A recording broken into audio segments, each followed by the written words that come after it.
So now I would like to call to order the business meeting of the Portland Board of Public Education. It is Tuesday, February 7th, 2023. We are meeting in a blended format with some of us here at Casco Bay, members of the public on Zoom. We have two board members not with us. Mickey Bondo is traveling. She's over in Ocean right now. And board member Billiou is ill.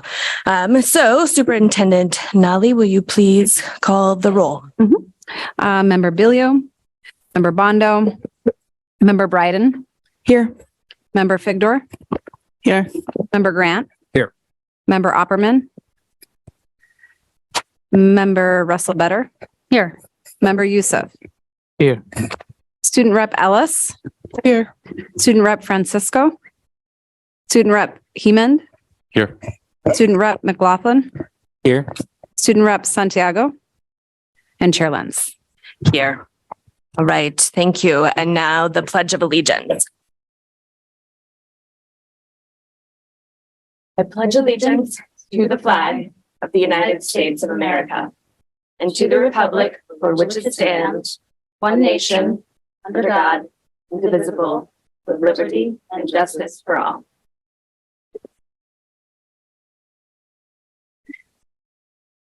Recording in progress. Oops. There it is. Beautiful. The Portland Public Schools recognizes the original inhabitants of the land on which our city and schools stand. The Wolastoqiyik or Maliseet, Micmac, Penobscot, and Passamaquoddy tribes, known collectively as the Wabanaki Confederacy or People of the Dawnland. We are honored to have Wabanaki children among our students today, and as a district, we are committed to making the past, present, and future of Wabanaki peoples visible in our schools and classrooms. Now we're going to move on to public comment. As a reminder about public comment, it's open to anything we're not voting on tonight. The board may not respond to any comments, and please refrain from responding in the audience. No complaints or allegations will be allowed in public concerning any staff member or any person connected with the school district. To give public comment, please come forward to the podium or raise your hand in Zoom. Please begin by introducing yourself with your name and address. We'll alternate batches from Zoom and in person, and you'll have 3 minutes. I'll keep the time. When you've reached 2 minutes and 30 seconds, I'll raise a yellow folder. And then when you have I will raise a yellow folder indicating you have 30 seconds remaining. At 3 minutes, I'll raise a red folder signifying the end of your time. If you get to the end of your allotted time and would like to request more time, you may do so. So if you would like to make a public comment, please come forward to the poll or the podium. And I'm just looking. Okay, I see 2 hands in Zoom. So I'm going to call on Elizabeth Capone. Elizabeth, you want to come off mute?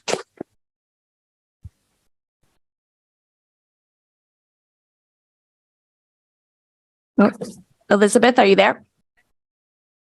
Yeah, there was just a little delay before I got the invitation. Can you hear me okay? Yeah, we can hear you just fine. And thank you for your patience tonight.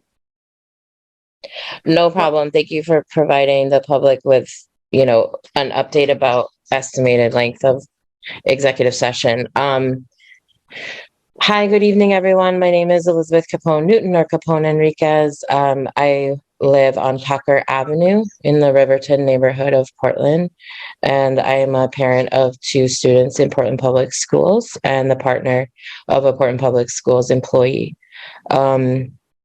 I am speaking tonight about 2 issues. One has to do with public health in our schools, and the other one has to do with an item related to the superintendent search committee that is not on your agenda. So in terms of public health first, I want to bring it to the attention of all the board members who are present and the public and the staff present, that it is my understanding that you have a school-based health center at King Middle School that might be being utilized as sort of an ancillary location to Greater Portland's Health Maine location located very close to King Middle School and Park Avenue, and that a better use of your limited resources for school-based health centers in collaboration with Greater Portland Health might be to consider having a middle school school-based health center at a different site that has less access, such as Lincoln Middle School or Lyman Moore Middle School.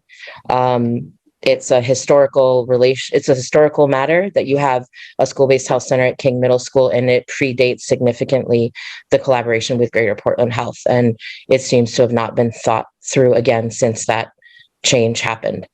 I say this for the sake of vaccination access for your students who find it most difficult to access the vaccinations that they need, as well as other types of healthcare that are available in the school-based health center model. I also say this understanding your school-based health centers fairly well as the former coordinator of them.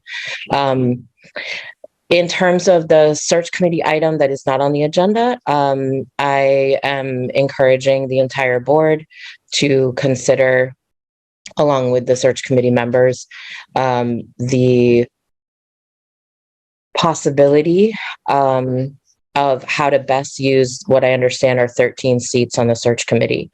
Right now, you have a lot of white women in particular, in terms of the social categories of folks on the board who have proximity to existing leadership. And I would encourage you to think about whether it might be appropriate for some of those white women to voluntarily give up their seat or be encouraged to do so by the board and leadership, so that those seats could be filled with people who aren't as well represented currently.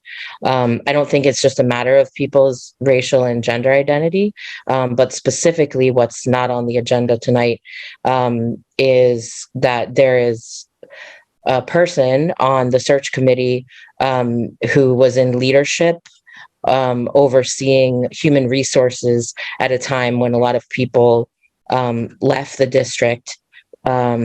People who were held in high regard left the district because of their leaves and other things being mismanaged. And so that in particular is a position that might be best given to somebody else. And with a little encouragement, the person who occupies that position might decide to do that on their own.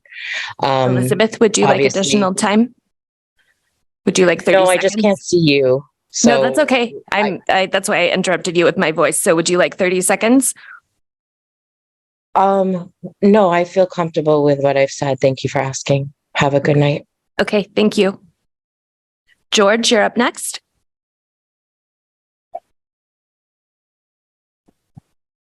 Yes, George Rowe, West Bayside on Hanover Street, fairly close to the Bayside school headquarters. I wanted to just comment, there's been a little bit of media attention paid to the audit report, the forensic audit report about the payroll chaos from over the past year. And again, thank you for releasing the report to the public so that the public, including myself, had a chance to have access to it. I quickly scanned it today, and in just a very brief, I haven't fully digested all pieces of it, but I wanted to just ask the school board to be extremely aware that this forensic audit report does not feel sufficient. And you have a lot going on. You're about to obviously embark into the core of the budget season, and that'll take you all the way up to the budget referendum in June. But please make time to do a deeper dive on what happened over this issue. And this issue, we all know, was bubbling up for many years. It took a lot of budget cycles for the personnel office changes to get us to a position where we didn't have resiliency in the payroll department. We didn't have duplication. We didn't have some of the belt and suspenders that might have avoided some of the chaos. But it goes even further back to the decision to sign up for the Tyler Technology upgrade for the Munis system.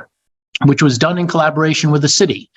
And we need a timeline that helps us see how this problem sort of slowly evolved into, what ended up metastasizing into a real breakdown.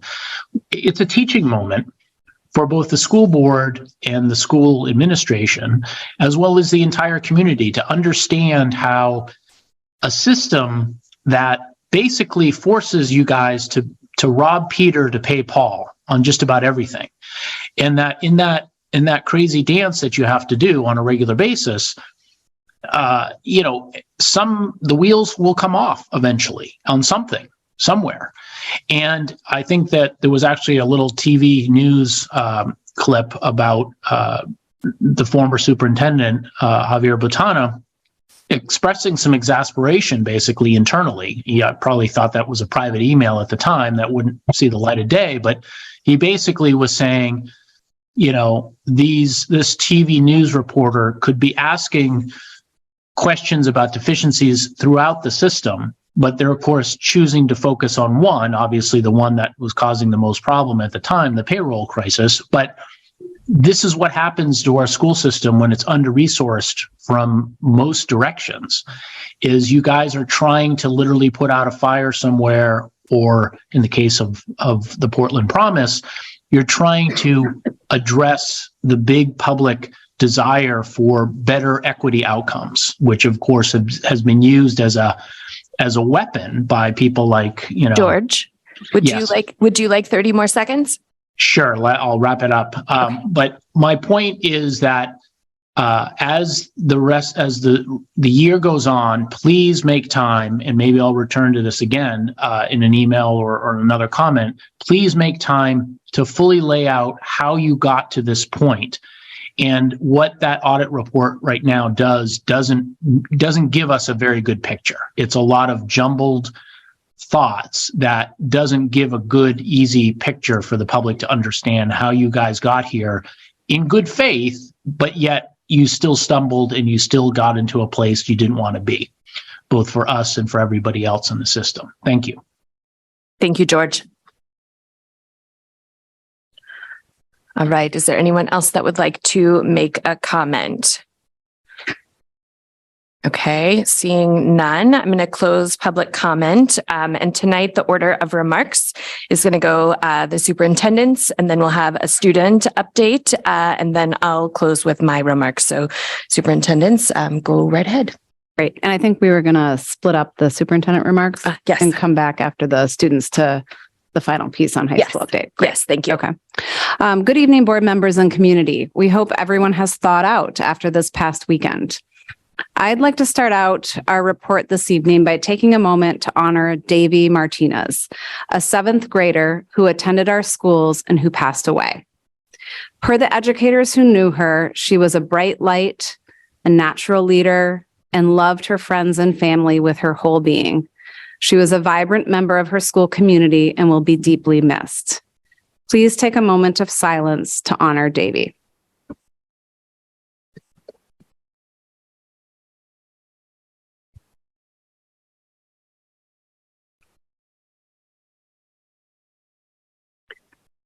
We also want to pause to acknowledge the murder of Tyree Nichols, a young Black man who died following a brutal beating by Memphis police. This latest example of horrific racial injustice illustrates the deep work we need to continue to do as a community and as a country. We know that Tyree's murder can be particularly traumatizing to young people and to staff, impacting them in a variety of ways, and so we have provided our educators with resources to help them talk with and support our students. As you likely know, February is Black History Month, which is a time intended to pay tribute to the achievements of African Americans. This is a good time to update you on the work being done to develop our pre-K through 12 Black History curriculum. This curriculum will be essential to help our students gain a full understanding of the history of this country and Maine. This curriculum is being created with the recognition that Black history, achievements, excellence, and humanity have all systematically been left out of the broad curriculum across the nation, including here at the Portland Public Schools, which contributes in part to the systemic oppression evident in the abuses people of color experience, such as in Memphis. The curriculum will be taught throughout the year in ways that weave together our larger social studies and interdisciplinary curriculum. Fiona Hopper, our social studies teacher leader, along with a team of educators and Black history advisors, have been working on fleshing out a scope and sequence and set of units. Rosa Slack, 10th grade teacher at Portland High School, and Sarai Minyel, 9th grade teacher at Casco Bay, teaching in Egypt for the school year, are receiving stipends to develop the Black history curriculum for middle and high school. Key concepts that are woven throughout these units include the study of inclusive community, racial and cultural identity, power, social justice, Black excellence, and individual and community voice. Planned field work tied to the units in the curriculum include walking the Portland Freedom Trail at a few different points in the pre-K through 12 experience and visiting the Abyssinian Meeting House. We're excited that this work is well underway. We held our student advisory committee meeting this past week. As a reminder, this advisory committee was launched based on the work of the Portland Empowered YEPS group, who met during the last 2 summers to reimagine education by asserting recommendations to school and district leaders.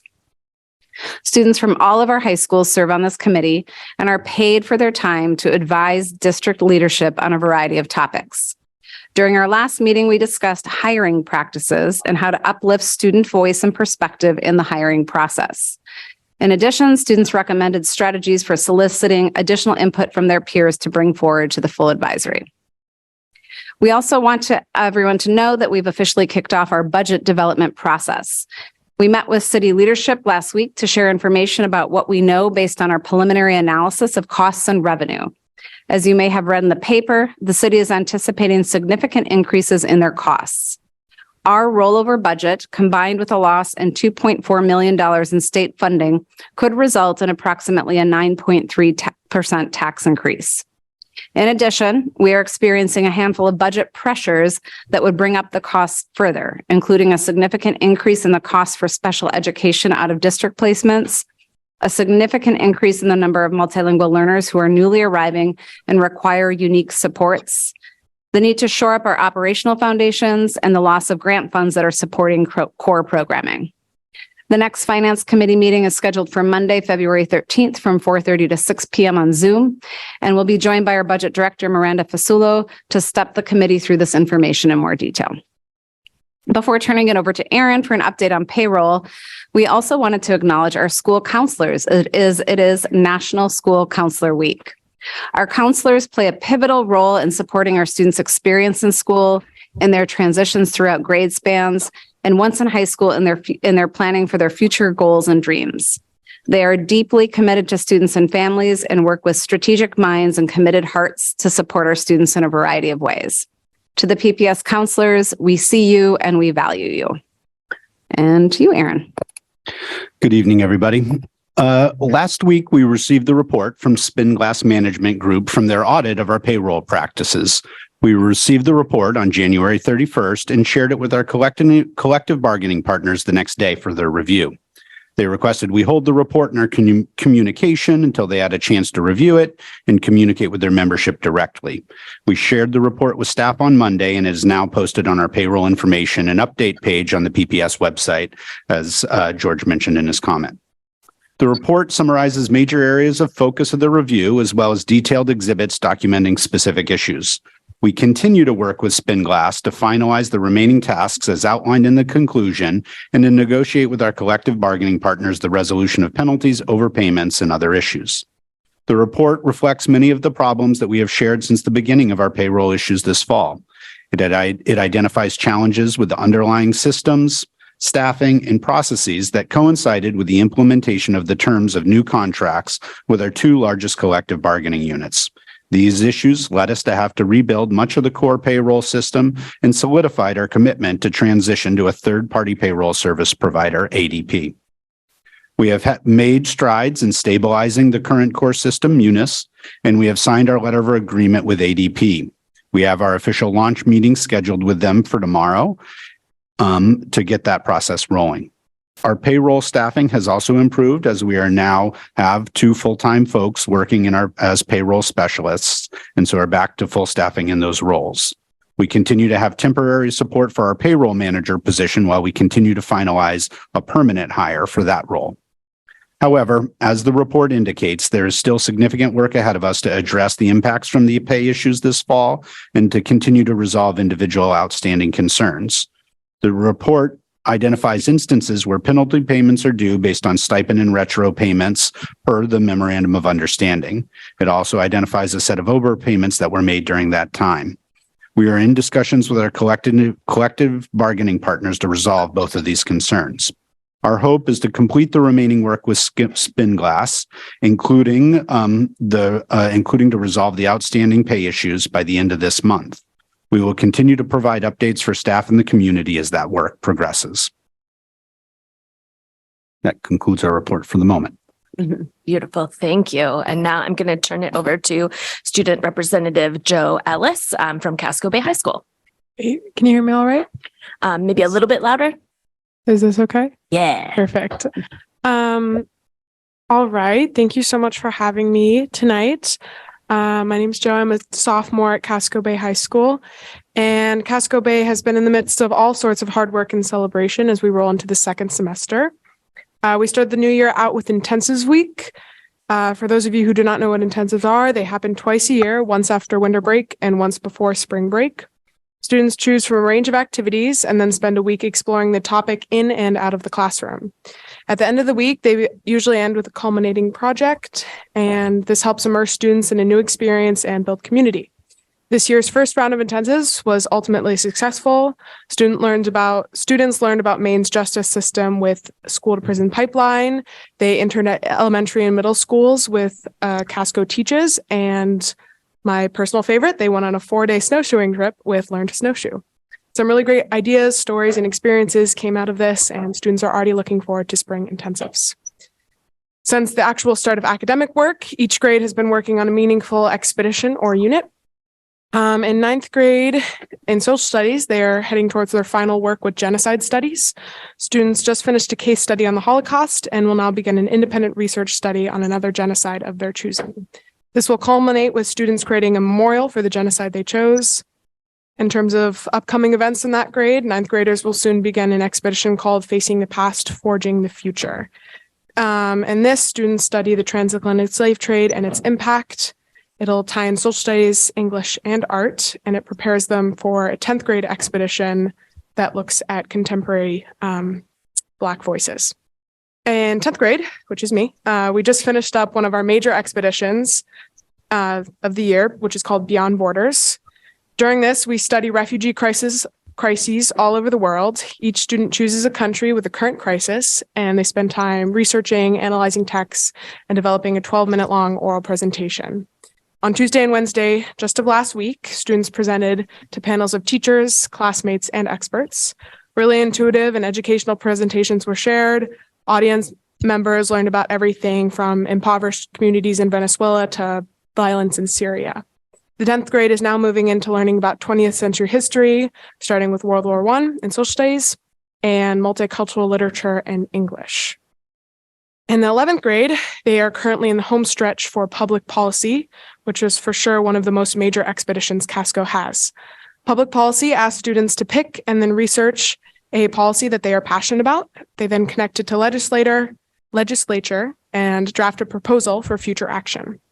Some of the topics this year include affordable housing, post-secondary education costs, and voting rights. They will culminate on the 13th and 14th by presenting all of their hard work to a panel. In the 12th grade, seniors are focusing on their senior expedition. This is the seniors' last expedition at Casco, and to celebrate this, they get to create their own. It's very exciting, and they are granted a ton of independence, and they usually create very meaningful and creative projects. On your way out, if you want to look at the senior expedition board over there, each student is pasted up with a kind of blurb for their expedition, and you can read a little bit about what they're doing and how it will culminate. They're currently finishing up the research stage of this, and people will usually culminate during, I would say, months of April and May. Teachers have also been working very hard. They are participating in new and innovative professional development. Grade level teams presented to upcoming expeditions at a recent meeting and received feedback. The 9th grade team presented questions of conscience consciousness, an expedition that looks into bioethics, and world language teachers presented an Indigenous studies project that will span across all grade levels. Peer coaching cycles are also starting up in the spring. Through this, teachers will be able to support each other with constructive feedback and praise. Now, in terms of fun and celebration within the community, Casco just had the semi-famous March to the Post Office to celebrate seniors submitting college applications. After much delay, students, teachers, and family members were finally able to line up along the streets and cheer on the seniors as they paraded down to City Hall. There were signs made, large amounts of cheering, and overall sense of joy and pride. Winter Carnival is also coming up. It'll take place the Friday before February break. And next week, the week leading up to it, will be Spirit Week. So it'll involve a day full of fun games and collaboration, everything from karaoke to ping pong, and it is my personal favorite day of the year. The Winter CBHS Navigator should be announced soon. This is the biannual award given to each student, to a student in each grade that builds community, compassion, and is overall hardworking. It's always great to see staff members recognizing and celebrating a dedicated student. And while I'm very grateful that I get to highlight all of the positive things going on within our school, there is a current issue that I do feel I need to shed a light on. This afternoon, an organized, peaceful, and student-centric protest occurred at the end of the day. This was led by the Casco Bay Black Student Union and their staff advisor, Ms. Mulkey. The protest was in response to an inexcusable amount of ongoing hate speech directed at Black students in the Casco community. Now, just to be clear, I do not believe that the protest itself was the issue. It was extremely powerful, and I'm very proud of all the students who acted courageously in order to organize it. The issue is that these students had to go through all of this effort just to be heard by others in the community. Why is it that communities that continue to preach being such anti-racist and equitable communities have yet to properly support and uplift their students of color? There have been multiple occurrences of hate speech and racist slurs being thrown about Casco, and proper action has yet to be taken. It is painful to witness staff and administration, especially white staff and administration, letting things like this slide. Today, I heard students say they felt unsafe and uncomfortable at school. I heard them talk about the effect hate speech has had on their mental health. And most importantly, I heard them speak on how wrong it is that the color of their skin is affecting their quality of education. It is completely unjust that a space that should be safe at the very least has turned into one of the exact opposite. I wanted to share this tonight because I believe things like this should never go unheard, but also because I believe we can all learn something from it. Racial justice is a real current day problem in Portland public schools, and we cannot forget about it. If these justice issues are not living at the very front of our minds, change will not occur. And as the members of the protest stated today, what we need most right now is change. Our district must begin to practice what we preach. Simply stating the Portland Promise is not enough. It needs to be actively seen within our schools. And having said this, I want to end this all on one thought. Please listen to our students of color. I'm lucky to have a voice here on the board, and I'm grateful that I get to use it to speak against injustice. But in the end, our focus should be on the voices centric to these stories. Thank you. Thank you, Representative Ellis, for your bold words and amplification of really important issues within our district. Thank you. Chair, can I ask a question of Ms. Ellis? Yeah. Thank you so much for bringing the protest to our attention. Of course. And really appreciate that. Did the protesters today, to the leaders of the protests, make specific requests or demands of Casco Bay, of the district? They did. They ended the protest with a list of, I think it was 11 requests that I do not have with me now. But off the top of my head, one of the big ones was a, formal apology to a lot of the people who had been seriously offended by a lot of the hate speech that has been going on.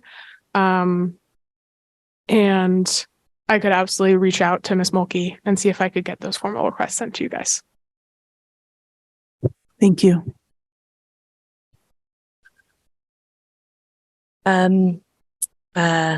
Yeah, I think I just want to, before moving into business again, just acknowledge the weight of that on top of kind of like the acknowledgements of the loss and sadness. in our community.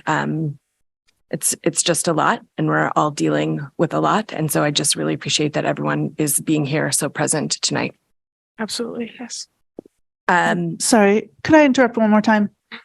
I know we have a big meeting, but I want to make the connection to folks might have seen that Councillor Pelletier was attacked over the weekend via threats for her critiques of white supremacy. And I just think that we need to connect these dots of what's happening throughout our community and call it out and understand that that these incidents aren't disconnected and that we have to confront white supremacy where in all the places where it's rearing its head.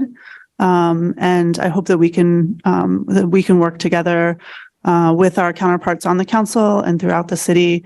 What's happening in our community is deeply saddening to me. And I know, of course, it's an issue in our schools as well. But given the threats that she faced this weekend, I just think that it's incumbent on us to recognize those as well. You, Board Member Figdor, and I know that while she has gotten the brunt of the impact, it is through our leaders of color across the city. So just acknowledging that. And if folks are interested in showing solidarity, I know that there is going to be a rally on Friday at 5:30 in Monument Square if you want to come and support.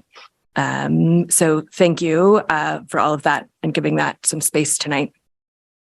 I want to change gears and thank all of the community members that were involved last week with a series of community engagement events and Alma Advisory Group.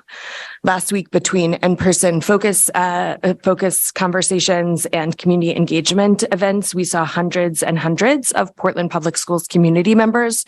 And we're just so grateful for people giving their insight and thoughts about what this next superintendent, how they should function and what their biggest strengths should be. And just such a testament to our community about how much they really believe in our schools and want to continue to believe in our schools and invest in our schools. So just thank you for everyone who took part in any piece of last week, but also know that that is not your only chance to participate. So while we did have those community engagement sessions last week, there is also going to be opportunities to participate in interviewing finalists and other ways to be involved in the process, both with the superintendent search and with the budget. So I just really encourage you to continue to watch social media and to read the newsletters that come out to really stay on top of the opportunities that are coming up. I do want to just note we will be talking more about the superintendent search committee later tonight, but that group is meeting now bi-weekly. And we have heard from the community that once we kind of moved Board Member Bondo out of that spot, that we wanted to think about who filled that spot very intentionally. So we'll see an amendment to the resolution later tonight that I think also addresses some of the pieces of Elizabeth's comments from earlier tonight. I also just want to acknowledge the Spinglass report as well, and just continue to commit to learning more. Like Superintendent Townsend mentioned, we're not done with that work by any means, and we're going to continue to learn and understand kind of all of the pieces at play, and making sure that everything is corrected moving forward. And I'm just continue to be excited about this move to ADP. I think it's going to be really good for our district.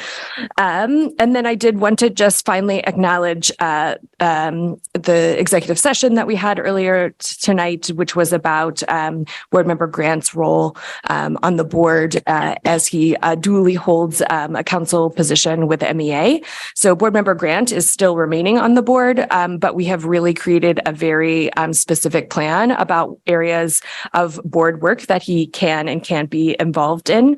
And so moving forward, he'll be recusing himself for anything that basically has to do with the wages, working conditions, or hours of our union employees. And so you might see him moving away or recusing himself physically from a space or verbally. And you might also see other board members, asking, this could be an area of conflict. It makes sense for you to recuse yourself. And that is just an ongoing dialogue that we're going to have moving forward. And as I mentioned last time, Ben will really be focusing on our appointments and also our public affairs. So those are two areas where we expect to see him being deeply involved. But just wanted to give an update on that. And I think that is all for me tonight. I'm going to turn it back over to Aaron Superintendent Townsend. I'm not very good at being formal, to give an update on high school preference and how that played out this year. Whenever you're ready.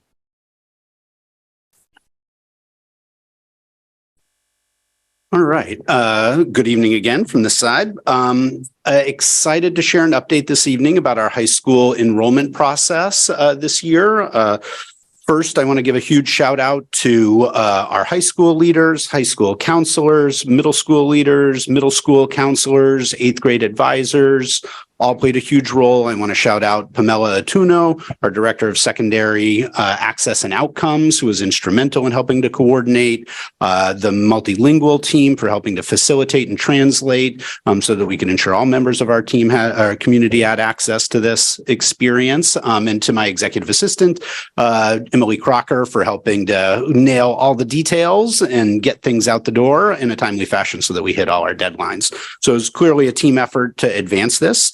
And I'm excited to say that we mailed out our placement letters last week and posted the information on the website for the class of 2027.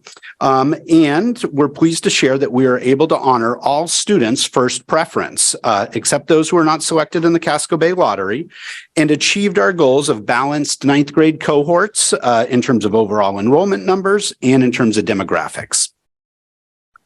So first, just a little bit of background. What I want to do is just kind of review again what our changes to our process were and rationale, and then briefly share the updated projected enrollment data. So as you'll recall, since generally speaking, the late 70s, Portland Public School students have had the opportunity to select the high school they wanted to attend. With the advent of Casco Bay High School, when they came into the community, given their size and configuration, not everyone is guaranteed admission because we only accept about 100 students per class, but all other students were kind of, given enrollment at one of the other high schools.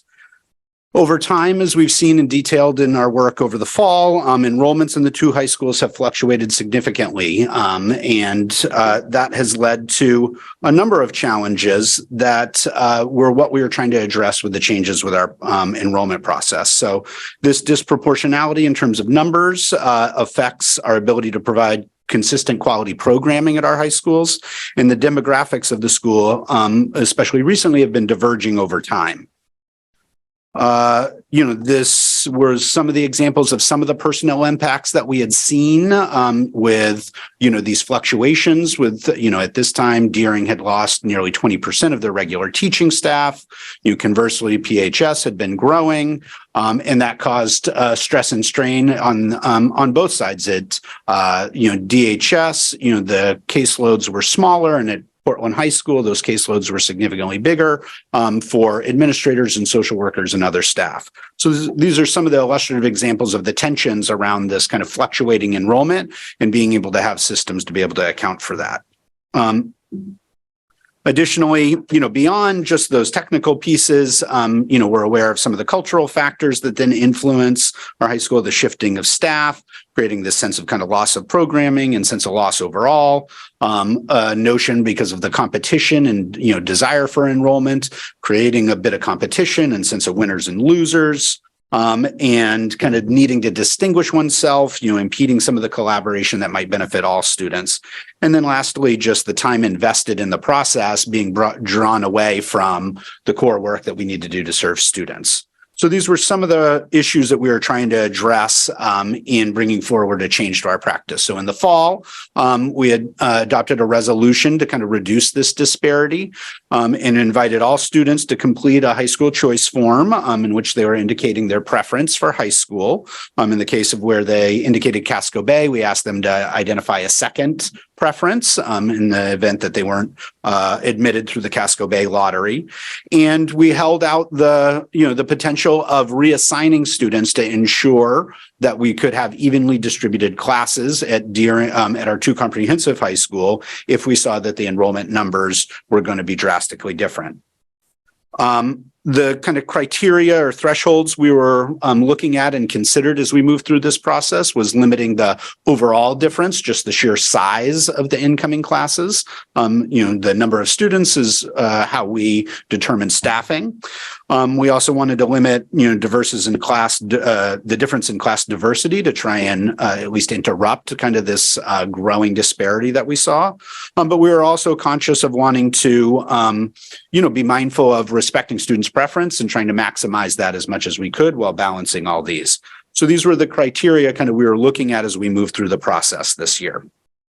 One of the key factors, just as a reminder, when we were thinking about diversity, were these criteria in terms of diversity factors was what we were assessing, and you'll see some of the report out in our data. So we were looking at the number of students with an IEP, students who are designated as English language learners, students who may be designated as McKinney-Vento or accessing the McKinney-Vento program, which means experiencing homelessness, or students who qualify for free and reduced lunch. So to support this process, we established and built a high school transitions website that had videos of the school, provided a bunch of information about the school programs overall, as well as the 9th grade programs in particular. On Monday, December 5th, we hosted a virtual high school information night that was translated. We had, I should have written this down, 200 to 300 attendees, so robustly attended. That following Saturday, we had a pivot in terms of some of our traditional practice and had what we referred to as high school walkthroughs. Again, well attended. We provided transportation for folks to try and facilitate access for folks in the community. And then, continued to work with our middle school counselors to ensure we got all of our currently enrolled students to indicate a preference if they had one. So with that, the drum roll is that, looking at the data, we had a pretty even distribution of the numbers of students. So what we're looking at first here is before we ran anything, after the deadline was Friday, January 6th for students' preferences. So this is the analysis of just their kind of first choices. And what you can see here is Casco Bay had the highest number of students, 169, indicating it as its first choice, but essentially a pretty even distribution amongst Deering and Portland, with about 30+% of our rising 8th graders indicating those schools as their first preference. We had a small number that indicated no choice. But overall, a pretty even distribution against the 3 high schools, roughly about a third, a third, a third. So we were very happy with that outcome. And those kind of even distributions persisted primarily through the various kind of diversity factors that we were evaluating. So you can see here as well, across the different ones, I'm not going to go through each one. This reflects the different schools and the small number of kids, that are in that no choice column. So that's the one where you see the greatest variation. But across the first 2 columns and then the last column, which reflects PHS, you can see, relatively even distributions, certainly not all exactly the same, but, from our perspective, quite similar in terms of the distribution of students by all of the various criteria. So with that data, we conducted the Casco Bay lottery because we had more than 100 students applying. So we needed to conduct the lottery per kind of the traditional Casco Bay lottery rules that have been in place for many years now. And so the results of that have led to these projected enrollments. So these numbers reflect what we currently anticipate in terms of enrollments for the 3 high schools next year. So out of the lottery, we assigned 105 students to Casco Bay. Typically, there's some enrollment loss there as some students may elect to leave the district, those kinds of things. So we are generally, this is a smaller buffer than historically we have kind of admitted initially, because if you'll recall, these assignments are their assignments for 9th grade. So there will not be as much internal movement at this point. So we had 105 students there and currently projecting, roughly about 190 students at both Deering and Portland in terms of the incoming 9th grade class. So again, feeling very good about accomplishing that goal of an overall even number of entering students. And you can see, there have been some shifts in terms of enrollments. We'll, need to come back to, and we will in other forums, the number of multilingual students that we've, have been intaking both, at Deering significantly and as well more recently at Portland, that are influencing these numbers. So you can see we're projecting right now less than 100 student difference between the 2 schools, which is a significant narrowing from where we started this past year. So excited that we're on this trajectory of balance in terms of overall enrollment. And then this last slide again reflects, this is just the 9th grade class in terms of placements. So that's what we're evaluating for, of whether we needed to reassign any students to try and achieve the demographic balance. And what you can see here again is, not exactly the same, but what we believed was a very positive, even distribution across the various demographic criteria, one that in balancing the overall numbers that we landed at, didn't lead us to believe that, it was worthwhile to reassign any students to achieve that goal. We did, I'll acknowledge, there were some students who fell out of the Casco Bay lottery, and those students with no choice. And so we were intentional in trying to assign those students, who hadn't indicated a preference, to try and minimize any demographic disparities. And that's what led us to kind of these outcomes. So we're very excited about how this process has played out this year. We, in the interest from families in all of our great high schools that this represents, we believe we have strong options for all students at all 3 of our schools, and excited for them to experience that in the coming year. In the assignment letters, there is a process for appeal of the placement, and we use the same criteria that we apply when we consider out of neighborhood requests for students in grades K through 8. To date, it's just Tuesday night, so we'll see how the process goes. There's not a time limit on requesting those appeals, but to date, we don't have any. Again, I think, we've gotten some clarification questions and things like that, but formally not appealing, we think hopefully as a result of honoring students' preference by and large. And so we look forward to debriefing the process in terms of, we've begun those conversations with our high school team about, how these shifts impacted the outcomes we saw this year, and ultimately gathering feedback from students and families to continue to inform, kind of the tweaks and implementation of this work moving forward. So wanted to share that, excited about this moving forward, and the class of 2027 joining our high schools in the coming year. So thank you. Thank you so much, Superintendent Townsend. Are there any questions from the board? Yeah, Board Member Grant. Just a question came through me from a constituent about Casco Bay. Is there a waiting list maintained through the summer? And I assume over time there are often changes between now and. Yep. Yes. So yes, there's still the same. Could you just explain how that works? Yep. So the Casco Bay wait list process exists as it has historically. The students that didn't get in were assigned a wait list number. They were they got an additional letter that communicated that number. Those lists are being posted on the Casco Bay website as well as on our district website, by student ID, so it's anonymized. And so that'll be available. Again, we don't expect as much initial movement as maybe in past years because of the expectation that these assignments are for the 9th grade year, but it does happen. Families move. Families may have applied to Casco, might get into a Baxter or make another choice out of the district. So there may be movement, and we draw on that. Does it happen on a rolling basis? Again, I'm trying to answer yes for constituents. So yes, if someone were to drop off of the 105, say a month from now, you would take at that point, you notified. Yep. Number one on the list. Yep. Okay. Mm-hmm. So it doesn't all happen. Okay. Thank you. Any other questions? Thank you. Board Member Russell. Thank you, Chair. Thank you, Superintendent. I'm so happy to see that the new system has been successful. And so, yeah, pleased to see the numbers of evening out numbers in the demographic piece. That's wonderful. I just had a quick question because I don't think I got a chance to absorb in some of the slides. That was really helpful, your explanation about students that had chosen Casco Bay but didn't have another choice, that you were able to, really look at those to even out, right, Deering or Portland. I was just curious, students that didn't have a choice at all, was that very many? I didn't get a sense, and I just wondered if you think that ended up being helpful to kind of.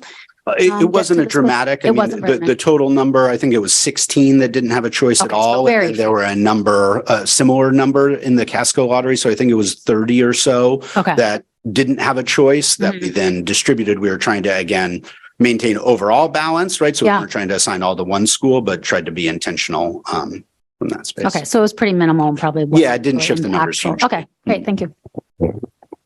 Yeah, Board Member Victor. I just want to recognize the incredible outcome we have here. And I think it's a testament to just a tremendous effort that was made over many months to look at how we did high school choice in the past and make initially some changes, but then more meaningful changes and really, I think, educate folks across the district, including families, but of course, all of our schools as well. And so I just want to, this is kind of the best outcome we could have. And I know it was a lot of work that Superintendent Townsend personally did. So I just want to recognize that, but also the work of many across the district, and just really appreciate, we had a really challenging situation and we've ended up in the best possible outcome with every student, save the Casco Bay situation, but we've always had that situation where enrollment is limited, but with every other student being able to attend the school that was their top choice. So I just want to thank everyone for their work. Thank you, Superintendent Townsend. And this is a terrific outcome. So really appreciative of that. Board Member Upperman. Very, very nice. I have a question about, of these students, who will be going to PATHs? Well, so PATHs, students generally start attending PATHs in 11th grade. Correct. So all students from all three of the high schools have access to PATHs. PATHs does significant engagements with all three of the schools. Certainly of our schools, Casco Bay students, I believe most recently have had the greatest percentage of students accessing PATHs program. Certainly the co-location facilitates that. But all students across all three schools have equal access to PATHs program. Thank you. Any other questions? Student representatives, have you heard anything? No, anything to share? Okay, beautiful. Awesome. Then I'm going to move us to the report of the secretary. Thank you, Superintendent Townsend. So we're going to move to consideration and action to approve the meeting minutes from January 17th, 2023. Is there a motion to approve those minutes? Thank you, Board Member Bryden. Is there a second? Thank you, Board Member Grant. Any questions on the motion? All right. Seeing none, I'll move to public comment. Any public comment on the minutes? I just double check. I don't see any Zoom hands. Nope. I see no public comments. I'm going to close that. Any board discussion? Great. Seeing none by roll call vote, please indicate whether you are in favor of approving the meeting minutes of January 17th, 2023. Superintendent Nally, will you please call the roll? Member Bilyeu, Member Bondo, Member Bryden? Yes. Member Figdor? Yes. Member Grant? Yes. Member Opperman? Yes.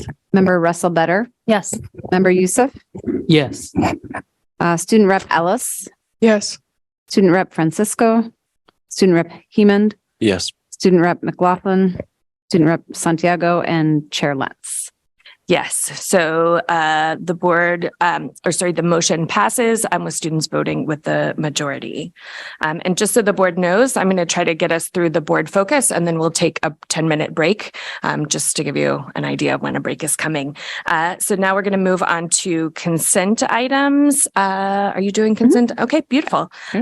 Go ahead, speak away. So under Board Policy KCD, the school board accepts by unanimous consent contributions made to the school district of durable goods of significant value and of symbolic importance. As required by policy, all of the donations are listed in the board memo by name and donation accompanying this item.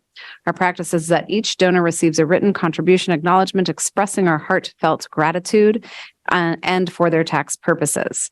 So with that, I would like to thank the many contributions and contributors to the Portland Public Schools that have made donations of durable goods, substantial value, and historical or commemorative significance. Specifically, Gerald E. Talbot Elementary School received the following donations: snacks for classrooms from Brittany Wales of Portland, winter boots, coats, socks, gloves, and mittens from Miss D's Closet of Portland, winter boots, coats, hats, socks, gloves, and thermal wear from Wex of Portland. Deering High School received a donation to install a new roof, including shingles, for the Deering High School concessions and team building at Memorial Stadium from the Roper family and Superior Roofing, both of Portland. And Ocean Avenue Elementary School received multiple brand new gloves, mittens, socks, and tissues for use by students from Megan Myers of Portland. We are very grateful for all of your support of our work. Yes, agreed. Okay, so now we're going to move on to our board focus, which tonight is pre-K programming. So go ahead and you can introduce our speakers for tonight. Great. On November 13th, 2018, very late in the evening, some of you might recall, the school board adopted a resolution on increased access to high-quality pre-kindergarten programming in the Portland Public Schools. At the time, the district had already started to offer free public pre-K through a lottery process. The district was expanding by adding approximately one classroom per year where there was space. As the Portland Promise strategic plan was being developed and launched, the superintendent paused the expansion to better understand the need in the community to ensure that there was a clear plan for how many more classrooms were needed, where they were needed, and what, if any, additional considerations needed to be planned for and resourced. The district collaborated closely with Starting Strong, who brought together other partners from across the city to analyze the need. This work resulted in a set of clear goals that the resolution then referred to and that the team who is here tonight will speak to in more depth. Who can come up because you're about to present. At the end of this year, the aim was to have met all of the targets laid out in the resolution. I am proud to say that despite the significant disruption of the pandemic, the team has been successful in achieving the goals laid out for the past 5 years. I want to acknowledge Sue Chevalier and Dina Louie, who were the former director and pre-K coordinator, for their tireless work throughout the pandemic years to get the strategies launched and underway. They are both still on the PPS team and other key roles. And I want to welcome Alyssa Bork, the current director of pre-K, as well as Matt Dubell, the executive director of Connect Ed, and Katie Susi, the director of Starting Strong, and Julie Kirby, the assistant director of elementary student support services, who will present a comprehensive update on the resolution and where that lands us with our Portland Promise goal of increasing the percent of kindergarten students who step into kindergarten having had a high quality pre-K experience. And before I pass it off to them, I would also like to thank Danielle Gismondi, our current pre-K coordinator, Kelly Irving, the pre-K special ed teacher leader, and all of our community partners, and of course, the 60 pre-K educators who create joyful, safe, welcoming environments for our students to learn and grow with each other every day. So, Alyssa. Thanks very much, everyone. We're very excited to be here tonight. We're happy to be able to report out on this commitment with what we think are some really positive outcomes for all of you. And want to echo Superintendent Nally in thanking all of the pre-K educators who are supporting this work and are working tirelessly for our children. So thanks to all of them. We can advance the first slide. Thanks. I'm going to invite Matt up to join me. So in 2018, when the resolution was passed, it provided a commitment to pre-K education. Tonight, we're here to review the overarching goals of that work, to report on the achievements and the efforts towards those goals to date, and then also to talk about likely next steps at the conclusion of the resolution. And Matt Dubell is here to talk about what the context was in 2018 when the resolution was passed. Good evening, everyone. I'm here tonight to represent our community partnership, Portland Connect Ed, of which the Portland Public Schools are a founding member. And that includes our early childhood community partnership, which is known as Starting Strong, which my colleague Katie Susi heads up. And as Alyssa mentioned, Starting Strong was the convener along with the district back in 2018 for this planning process that has kicked off this 5-year period of pre-K expansion. We want to step back for just a moment and reground ourselves in why we were focused on pre-K expansion and why we've been at this for so long. And the reason, as many of you know, is that one of the highest impact strategies we can pursue when we're thinking about K through 12 student outcomes, post-secondary outcomes, even career, economic, and health outcomes over the course of an individual's lifetime is an investment in early childhood education and preschool access for students. In fact, no less than a Nobel laureate economist has calculated, James Heckman from University of Chicago has calculated that investments in early childhood bring a 13% return year over year in the form of savings down the road, in interventions that would otherwise be necessary, or public expenditures, lost productivity, you name it. So as you all know, it's a sound investment, and it's one of the highest leverage strategies we can use as a community to ensure the academic success of our young people.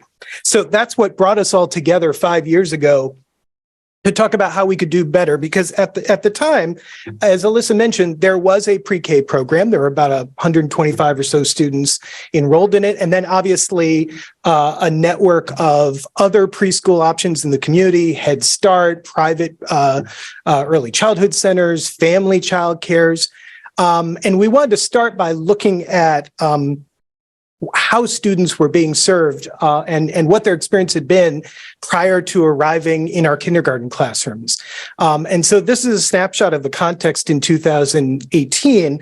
As you can see, about half of the students at that time attended what would be considered a high quality preschool program. About a quarter of the students attended some sort of pre-K program, not necessarily a high quality one. And about a quarter of the students, and this is an important number to bear in mind, attended nothing at all, according to the best available data we had. And so we came together as a community to look at how to do better for our youngest learners and ensure that every student arrived in kindergarten with the best possible preparation to succeed. And so at that time, the public pre-K classrooms were not full day. They were not aligned with the school day. They did not provide transportation. They did not provide any before or after care services. And they also were not located in every neighborhood. So whereas we had neighborhood elementary schools, we did not have public pre-K classrooms. Particularly, we did not have pre-K classrooms in a lot of the communities that are very dense with young children. So that was one of the things we looked at together. And that was where the district, as part of our Starting Strong partnership, with the support of an organization known as School Readiness Consulting, we went through an extensive round of stakeholder engagement and where there were the voices of PPS folks, community providers, community members, families. And we were really trying to clarify what the need was and to understand why we were unable to serve, in particular, students from low-income backgrounds who we know did not have the same access to preschool experiences as their more advantaged peers. And through that process, we established some expansion goals and started to put together as a community a strategy to ensure that every 4-year-old had access to a high quality pre-K experience. And we knew at the center of that was going to be the expansion of the public pre-K program overseen by Portland Public Schools, but done in partnership with community providers, what's often known as a mixed delivery approach, combining the elementary schools as well as early childhood centers to better serve families and address some of the barriers that we knew were getting in the way of those 4-year-olds having those experiences. I'll leave off there. Great.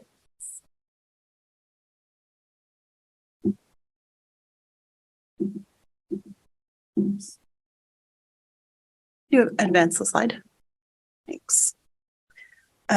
So the resolution was a commitment to high quality pre-kindergarten education in the city. And there were several main strategies that were intended to be employed to make that commitment a reality. The first was to ensure that there was high quality programming within PPS pre-K itself. The second was to increase access to PPS programming. And so that meant removing barriers, including transportation and before care, and then dedicating seats to ensure that low-income students could access the program, because as Matt mentioned, that had been an issue prior to 2019. And the third strategy was to continue to partner with Starting Strong to advance comprehensive early childhood systems, including universal access to high-quality pre-K. So we're going to go through each of these strategies individually and take a look at what's happened over the last 4 years.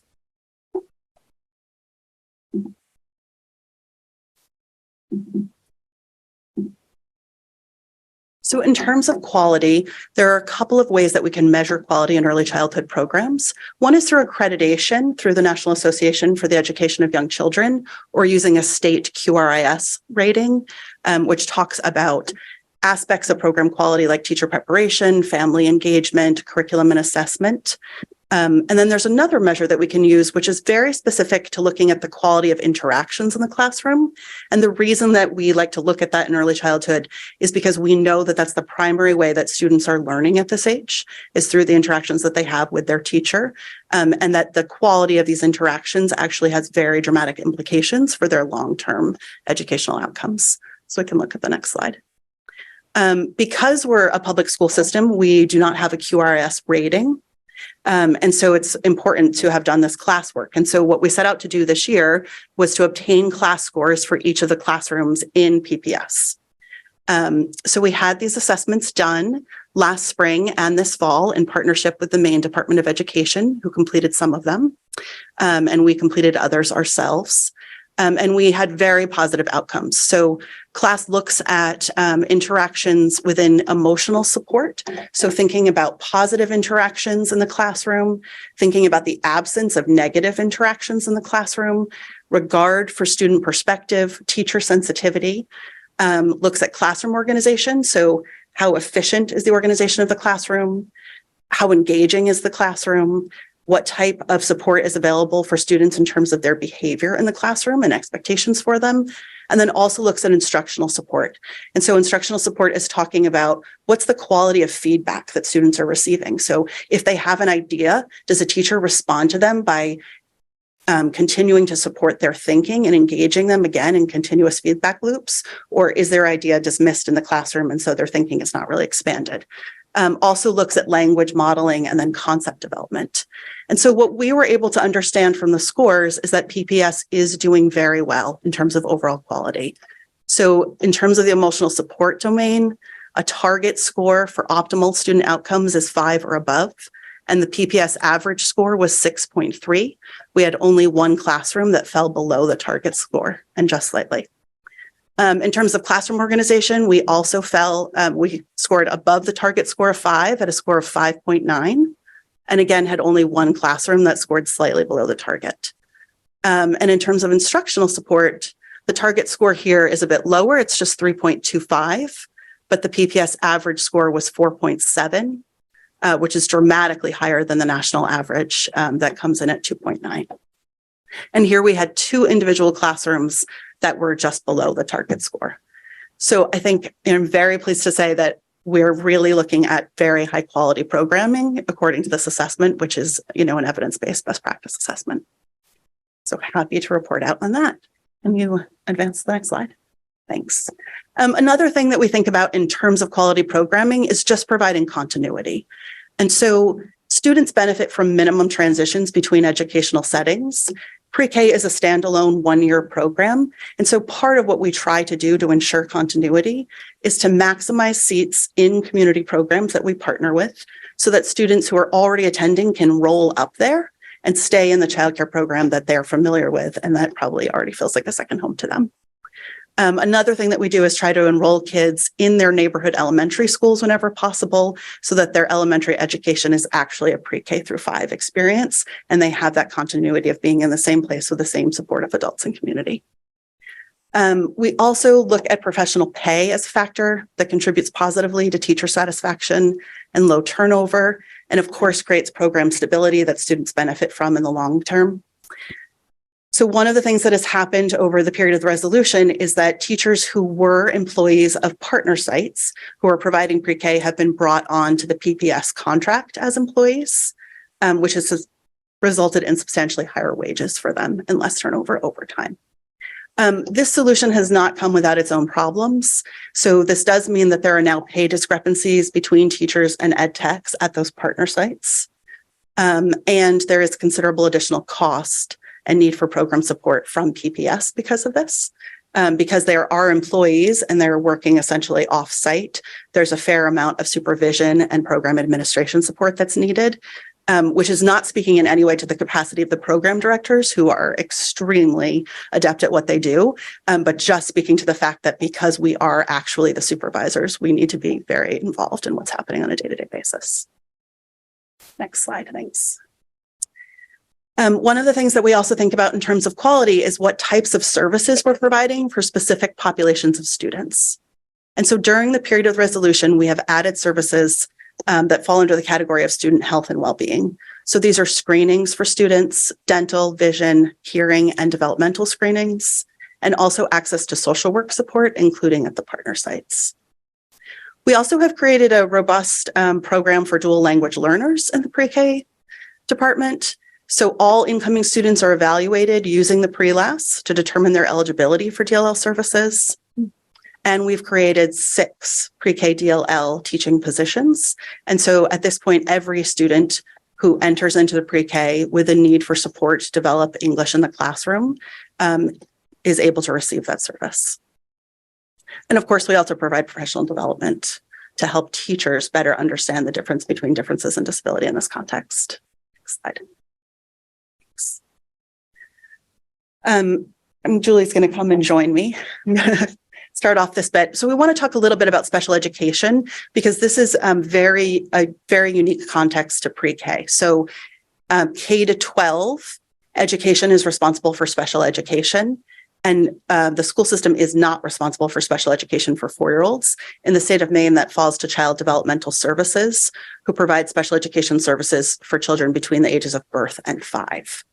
And so we have a unique situation where we are not responsible for providing those things.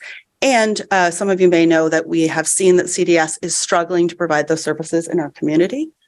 So we have received considerable feedback from families, teachers, community partners, and also from CDS, who has outreached to us for support and has talked to us about the difficulties that they are having making these services happen in a timely manner for students. So Julie's going to talk a little bit about some of the things that have not been happening adequately for students, and then what our response to that has been within pre-K.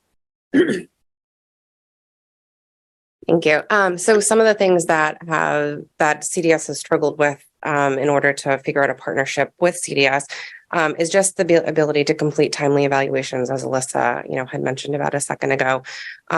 Placement in educational programs. So oftentimes a student could be deemed, determined eligible for special education services, have an IEP written, but they don't have the specialized programs available for the students. And then to go with that, the specialized instruction that may be required in the child's childcare setting or that specialized program. Access to adult support. So if a student is struggling in their educational setting and need access to adult support through an educational technician, they've struggled with that, along with providing specific therapies for students. So, speech therapy, occupational therapy, those kinds of things. And just consultation to help the teacher to better meet the student's needs, whether that's behaviorally or with their academics. Family engagement, that includes interpretation and translation. And then just transitioning from their current placement to the next school. So, whether that is, their current placement in preschool, then coming to kindergarten.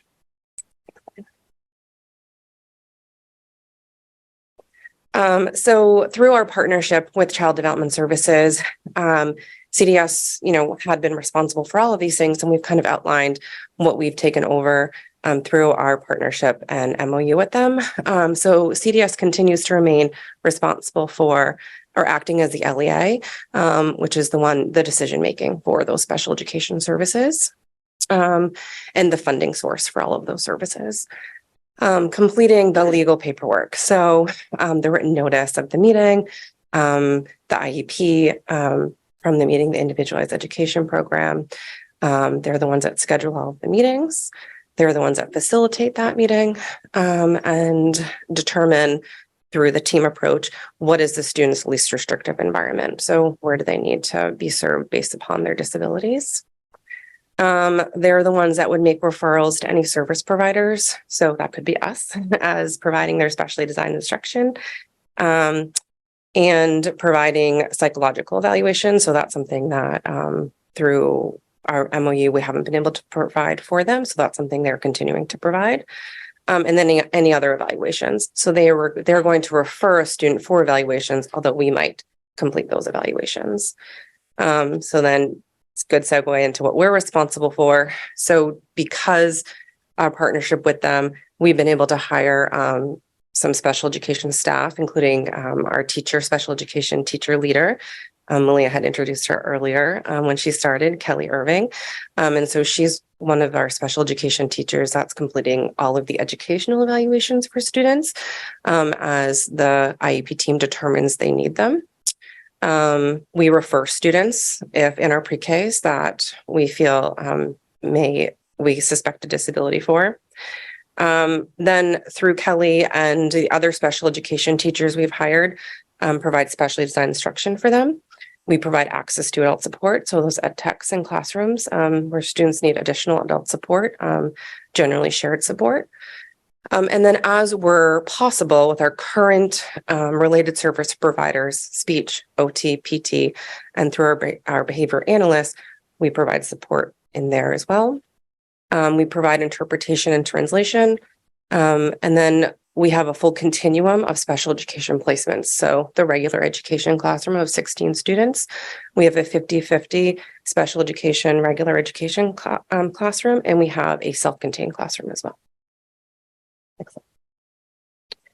Excellent. So these are our numbers currently for students within our pre-K that are under Child Development Services that we're serving.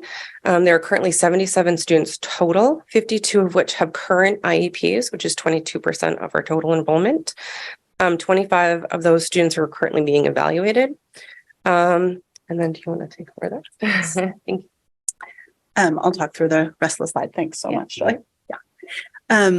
So in terms of the total number of students who are receiving special education services, this number is actually higher than what the district average is, K to 12. And so what that's telling us is that students with special needs are accessing our program in an equitable way.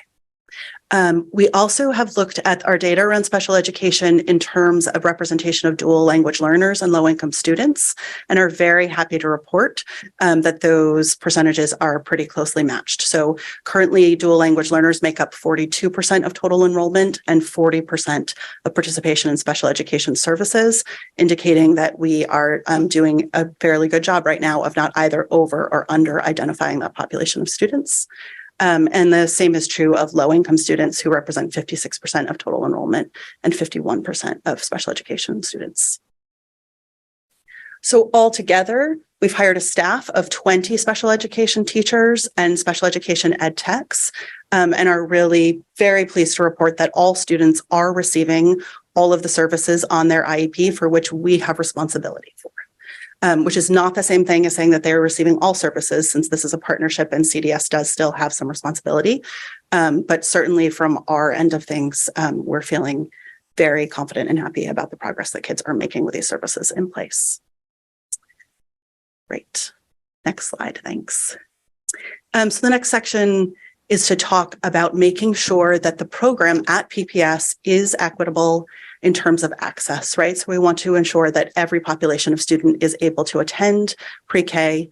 And so the first thing we thought about is removing barriers to enrollment. And so there are several barriers that have been highlighted through the resolution process that we're going to talk about tonight. One is half-day programming. So in 2018, the pre-K program was half-day, as you've heard, and that changed in 2020 to 21 when we extended the hours to 6.5 days, which of course matches what the elementary school schedule is. This effectively eliminated this barrier for families and made a considerable impact in the number of low-income students that could participate. Next slide, thanks. We offer very limited before and after care in partnership with our community partner site providers. And so those partnerships have a total capacity of 30 students that they can provide before and after care for. And right now those slots are slightly underutilized because only 9 low-income students and 14 not low-income students are currently using them. So we have a little more room there. We also have reached out to providers in neighborhoods who provide family childcare homes or childcare centers to find out what they have available in terms of additional capacity for before and after care, and have found that there is some limited capacity by neighborhood to create additional spots that would be available by children riding the school bus to get dropped off there at the end of the day. And so beginning this year, we're going to connect families with those spots. So if a family enters the lottery and is awarded a spot, say in the Row neighborhood, we will, if they've requested before and after care, we will make them aware of any providers that we know who can provide pre-K before and after care options there. Yeah. And we could, the bus could drop them at that pre-K facility? We will only be making families aware of locations that are on existing bus routes for that neighborhood school. Yes. So if we tell a family this is a provider that we're aware of, it will be a provider who is on the bus route where we know that the bus could make a stop. Oh, yeah. This is fairly limited, but I think as we're going to see in the next slide, we really are not seeing that there are significant numbers of students who require before and after care to participate at this point. So hoping that this will close what appears to be a very small gap that may increase slightly with expansion. So we're going to look at the data from 2021-22 and 2022-23. So in 2021-22, there were only 2 students who report having not attended any pre-K due to a need for different hours. Both were not low-income English-speaking students. And so we got this information by taking a survey of all families whose child attended pre-K last year and who in any program or didn't attend, who were pre-K students in terms of their age eligibility, who currently attend kindergarten. So we asked all the kindergarten families, what happened to your student last year? And 2 of them reported back to us that they were not able to attend because of before and after care barriers.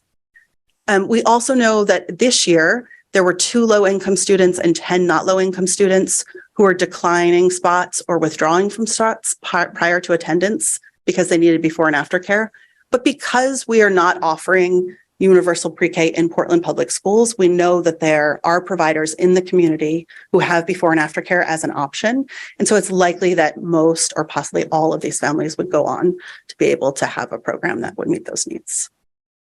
Next slide. So I think that we feel that we've effectively removed before and after care as a barrier to attendance in the PPS program at this point. We would obviously need to continue to monitor that over time. In terms of transportation, we began providing transportation last year. And in the first year, we had 60 riders. And this year, we now have 79 current riders. We have a total capacity in the district for 100 pre-K students to be riding. So again, we're not actually reaching full capacity in terms of the number of students who are taking advantage of this. But we have seen that, you know, there are lots of students who can now access school because transportation is available. So this is really positive. The need for transportation does limit the number of classrooms that you could effectively attend to your neighborhood school where it's available. But so far, we're not seeing that this is a significant barrier. Can you go to the next slide? So in 2021-22, there were 2 families who reported lack of transportation as the reason their child didn't attend any pre-K. So again, these are current kindergarten students who are saying they didn't go to pre-K last year because of a transportation barrier. And we also see that there are very few students so far this year who have not been able to attend the program. So 3 students were not offered a spot because we couldn't provide transportation. And then we have 2 additional students who moved from one classroom to another because of transportation needs within the program. So what the data is showing us is that transportation has really been fairly effectively removed as a barrier for participation in the program, at least to date. And we can see with continued monitoring as we progress in the expansion whether that holds true. So the next thing that we tried to do was expand the PPS pre-K program. And we did this by adding classrooms over time, and we in fact are still doing this. So our goal was to add 140 seats to an approximate enrollment of 265 total. And in the process, we've made sure to keep an income ratio within every classroom where 55% of the students are low income and 45% of them are not low income. This is in keeping with city demographics, and it's also in keeping with what we understand to be best practice in early childhood, so that classrooms are well representing the students. We have tried to utilize all of the available existing elementary space.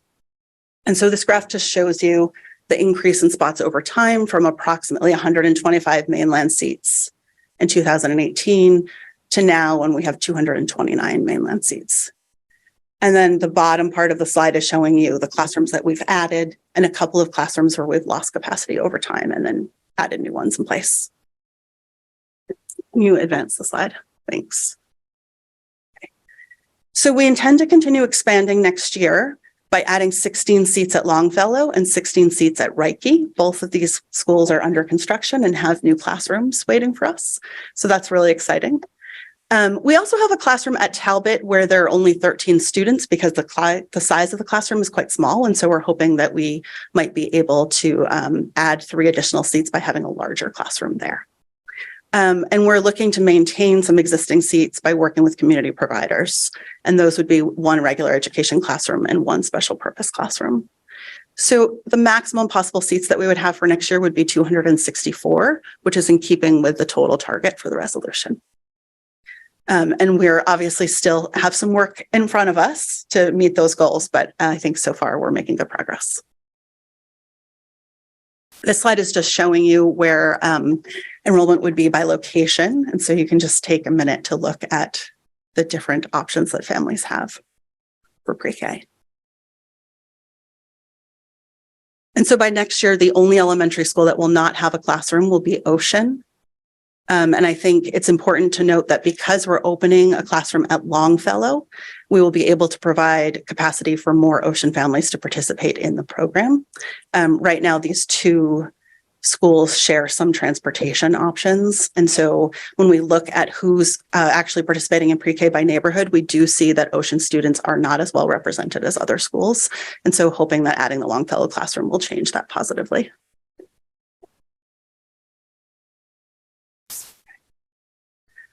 We also want to think about whether access has been equitable for special populations. So the goal of the expansion was to ensure that all students could attend a high quality pre-K program, but in particular that low income students could access high quality education because data was suggesting that they were not. So I'm happy to report that currently 56% of our students are low income in keeping with the resolution. 42% of our students are dual language learners. And so this number does not include students who are bilingual, but only students who need support with English language acquisition in the classroom. 8% McKinney-Vento students, and then we already talked about special education students. And so, what we understand is that each of these populations is actually very well represented in the PPS pre-K program. We've added a question to our application about McKinney-Vento students and about students experiencing foster care because both of these groups of students are prioritized in our enrollment process. And so we are wanting to make sure that we understand who they are from the beginning of the process rather than when they come into the school system. This graph just talks about who is not attending pre-K. So we know that the students who are attending are equitably represented, but we wanted to just think a little bit about who are the low income students who are not coming to PPS pre-K and why aren't they coming. So this is showing the students who have declined a spot or withdrawn from a spot so far this school year. The majority of those students have moved out of Portland. There are a couple that we don't have a response from. And then there are students who have preferred a different PPS location, typically the school in your neighborhood, who want to stay home with their children, prefer a private provider, typically the one where they're already attending, or then also 2 students needed before and after care. So not suggesting that these are significant barriers to attendance, but more preferences. Good. We're going to talk a little bit about the finances of providing PPS pre-K. So the budget in 2019 was $730,000. We've made significant investments since. We've added 7 classrooms. We've added program administration, converted partner staff to the contracts. We've added transportation, and then we've added support for specific populations, including special education, which is fully reimbursed at approximately $1 million a year. So the total pre-K budget right now is $2.9 million, and the revenue from the EPS allocation is $2.6 million.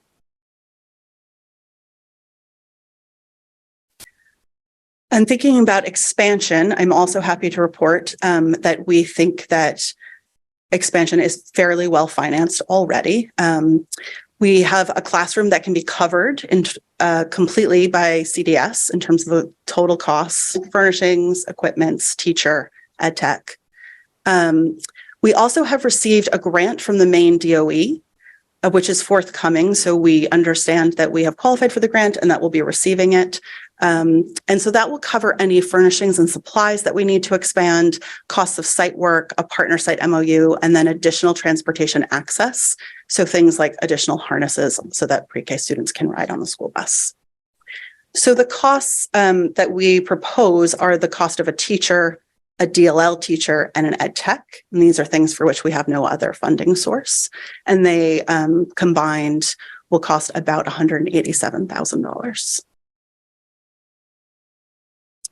The additional funding from the additional 27 seats that we could potentially be adding will be $265,000. So we'll adequately provide for the cost of the program.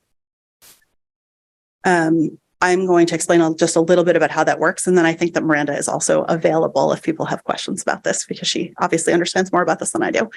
But expanding pre-K increases our pre-K enrollment and our total PPS enrollment, thereby increasing our EPS subsidy allocation. And the state allows districts who are expanding pre-K classrooms to count those pre-K seats towards subsidy for the year in which the expansion will occur. So we can expect $9,800 per pre-K student who we add through expansion next year. And that is where we get to $265,000. Question about that? Okay, great. Super. We're also going to talk about what the progress has been towards advancing a comprehensive early childhood system in Portland. So I think we're feeling very confident that we have advanced a high quality, equitable system in PPS. And we want to take a minute to look at what's happening in the whole picture for pre-K students in the city. So this slide is showing us that currently nearly 60% of students are attending high quality programs. And so that's a jump from 50 to 60. Something to note, though, is that we have clearly lost a significant number of high quality seats that private providers were offering, right? Because we have increased our seats substantially. And so we would have expected to see a higher total gain if all of those providers had remained open and providing pre-K services. So we have some questions about whether those losses are related to the pandemic, whether they're related to our own expansion, and whether they have possibly resulted in more seats for infants, toddlers, or 3-year-olds in the city. Would you mind going back? Thanks so much. So then we also want to look at children who chose to stay home. And so this totaled 5% of all pre-K age children last year. And of course, that is also a positive outcome because we want families to have a choice at this age about whether their children are attending pre-K or are home with them or with other people who they would like to entrust them to. We need a little bit more data to understand what's going on with approximately 11% of students who were pre-K age last year. And so that accounts for people for whom we have no information, students who attended a program, but we don't have information about what the quality was. That's about 16 students. And then we also can look at the low quality programming. So this number has reduced from about 25% in 2018 to 19.5% now, which is obviously very positive, but again suggests that we've lost capacity for pre-K in the private sector. And then about 5% of students experienced barriers to attending pre-K, and we're going to talk in just a second about what those barriers were. So this amounted to 24 students total. There were a number of students who couldn't afford pre-K programming, who reported that they couldn't find an available provider, had transportation barriers, before and aftercare barriers, or they didn't know about the program. And a note on that is that the majority of people who said that they didn't know were from the Reiki neighborhood. And so this does suggest to us that there is a specific need for outreach about the availability of programming in that neighborhood, even though the total number of students that were impacted is small. And then there's a significant number of people who wanted to stay home. Thanks. So we're going to talk about some of the work that's happened in the community to advance universal access, because our ultimate goal is for every child in Portland who's 4 years old to be able to attend a high quality program. So Matt's going to speak to the work of Starting Strong over the 4 years of the resolution.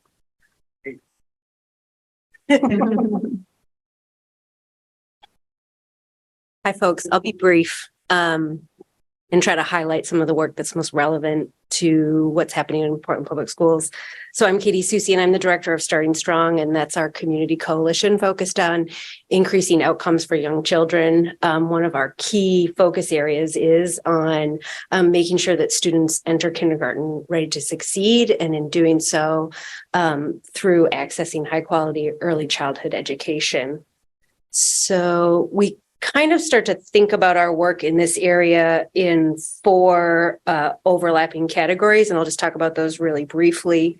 We think about access, that is increasing our community's capacity to serve kids birth through 5 with early childhood education services. We think about quality as well, ways to support the quality of programs and services for kids and families in our community in that birth through 5 zone. We think about equity, ways to ensure that all families have access to programs and services regardless of their individual circumstances. So that includes things such as affordability and geography, things you all are thinking about as well with your pre-K expansion. And we also think about comprehensive systems, right? So ways to create and support a comprehensive and integrated birth through 5 early childhood education system that includes the funding that system would need to support all kids and families. And we've highlighted for you all some of the strategies, again, that I feel like align or complement some of the work that's happening within PPS and the access to public pre-K. So that would include supporting the early childhood education workforce.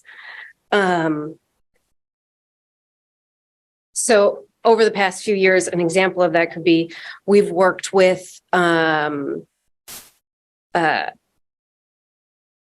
Adult Education and the Opportunity Alliance's CDA Development Center to help support a ELL CDA program, which is kind of an entry-level program for folks who are interested in early childhood education. We've partnered them with accredited childcare centers in our community so that those students can have placements where they're also paid in high quality settings. We do a lot of work around public policy and advocacy for kids birth through 5 and in the early childhood settings. I think something that we talk a lot about is how do we inform and support the development of an early childhood integrated data system so we could know where kids are. It would integrate data from the Department of Education with the Department of Health and Human Services so we know what is available for kids birth through 5, who's accessing it, who's not accessing it in terms of childcare and other early childhood services. We've done a lot of advocacy work around the funding of early childhood education, to include an example like the $1 million that was invested in early childhood by the city of Portland with their ARPA funding to expand access to quality childcare, and the $12.1 million that was included in the supplemental budget last session to support early childhood educators and through workforce stipends.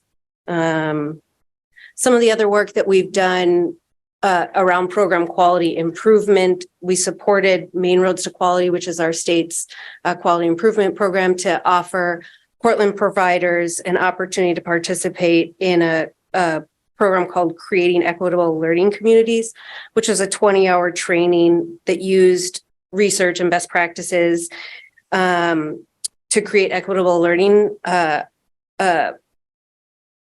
environments for all children in their programs, birth through school age. So this publication or this program used a National Association for the Education of Young Children publication that was titled Anti-Bias Education for Young Children and Ourselves. And it just included a lot of topics around anti-bias education for educators, cultural attitudes, personal beliefs, and values. And so we were really pleased that a lot of Portland area providers utilized that program towards their quality improvement efforts. And there are so many more examples of the work that we are doing in the community to help support the network of early childhood educators in the greater Portland area. And I would be so happy to come back at any time, at another time, to talk more about that. But I know like the focus is PPS and the public pre-K expansion. So I think I'll leave it at that.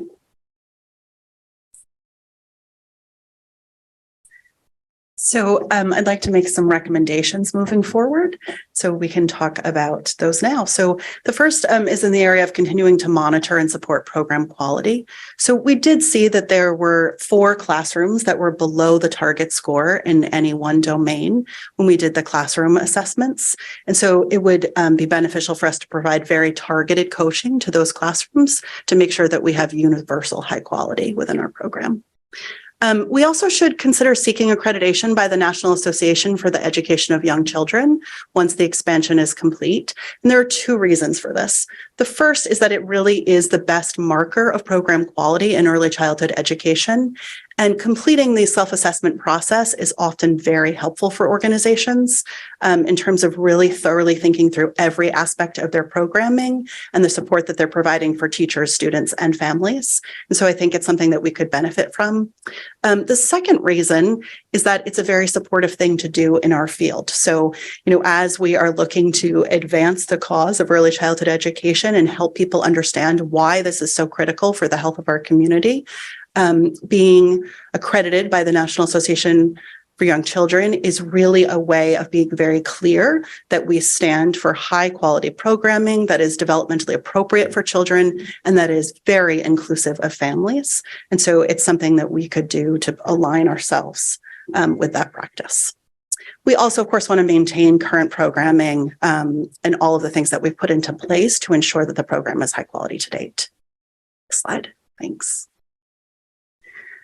In terms of continuing to expand and addressing barriers to access, the goal will be to complete the resolution by adding 27 seats.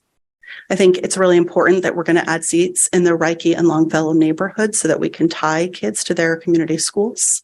And also important that we maintain current seats and expand in the Reiki neighborhood in particular, because there are some minor access issues in that neighborhood currently. We also do want to do that outreach to specific groups to increase awareness of the program.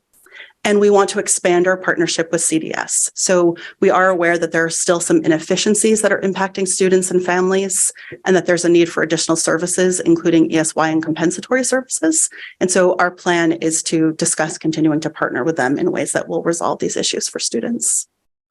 And finally, we plan to monitor the needs of students experiencing foster care and homelessness because they are provided with priority placements according to Chapter 124. And that would include newcomers. And we've seen a considerable number of new pre-K students enter who are now waitlisted. So we currently have 10 McKinney-Vento students on the waitlist, which is a very high number for this time of year. And also have our largest group of McKinney-Vento students ever. Can you advance to the next slide?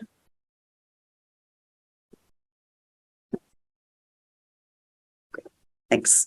So the last, in terms of eventually providing universal access to pre-K, we're hoping to partner with Starting Strong to convene stakeholders so that we can look to PPS as only one component of a strong pre-K program in the city. And so things that are necessary right now are to explore additional funding mechanisms for pre-K, to study the total capacity for pre-K enrollment in Portland.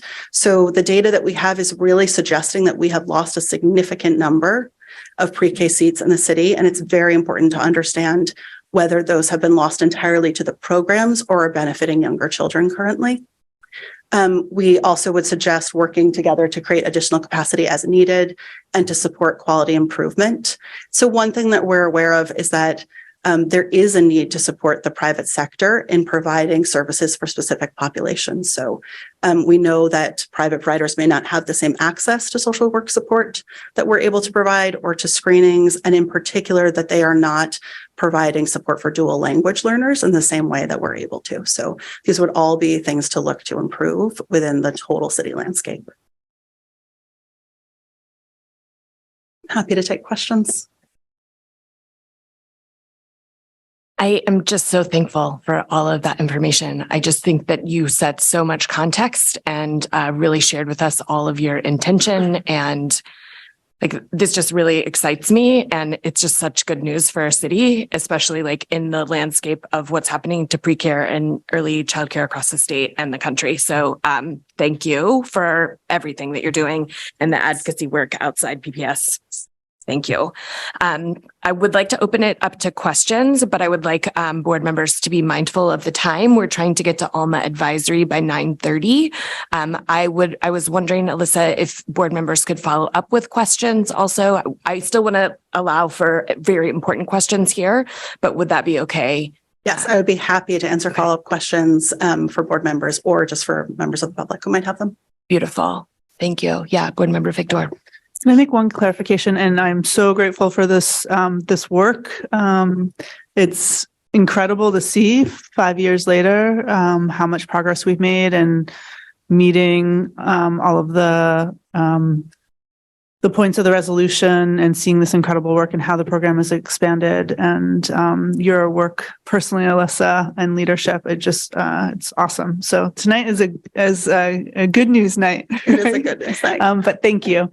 I did want to just clarify that the resolution that we passed was in March of 2019, the second resolution that actually spelled out the different points that you've spoken to tonight. So just for board members who weren't on the board then, and I found it and I'll put it in the chat just so you have that resolution as well. But you can see where we address before and after care and transportation, the additional 140 seats. But that wasn't in board docs. So just wanted to make that clarification. And Thank you so much. You're welcome. Beautiful. What other questions? Yeah, board member Grant. Thanks. I'll try to be short. I've kind of a hodgepodge after listening to the whole presentation. First, why is Ocean not a location? Is it because of the IB program or just space needs, or? It's just because of the total space needs for the program now. Just doesn't fit there. Yeah, there just isn't capacity to add a pre-K classroom. So those students do have transportation options to other programs. And like I said, we anticipate that more students would have access to that when we open a classroom at Longfellow. Second question, do you have any sense of if we're losing kids who go through pre-K here to other districts, like the delta between those who go? Very good sense of that, actually, having just done the data. So there were 23 students who attended high quality programming last year who are not PPS kindergartners this year. Do we have any idea why they've left? We do not know. Yeah. I guess it'd be hard to figure out, but so I also just don't know, like we're looking at the total pre-K students, and so it's possible that those are kids who didn't, always went to private providers and are going to continue to go to private school options. Not sure how many kindergartners total in Portland attend private options now. And just for our own edification, do the surrounding towns have high quality pre-K as well? I don't know what the scope is in the surrounding areas like South Portland, Westbrook, Falmouth, places like that. I can't really speak to the quality. I'm not aware of any attempt to gather information about that, but could certainly reach out and find out.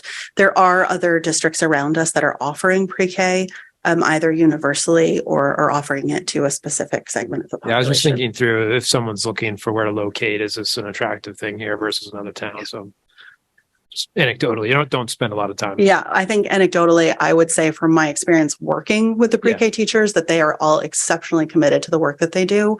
And they are very, very committed to our specific population of students. And I think for them, this is a very exciting and fulfilling place to work. Thanks. Well, that's a great note to end on.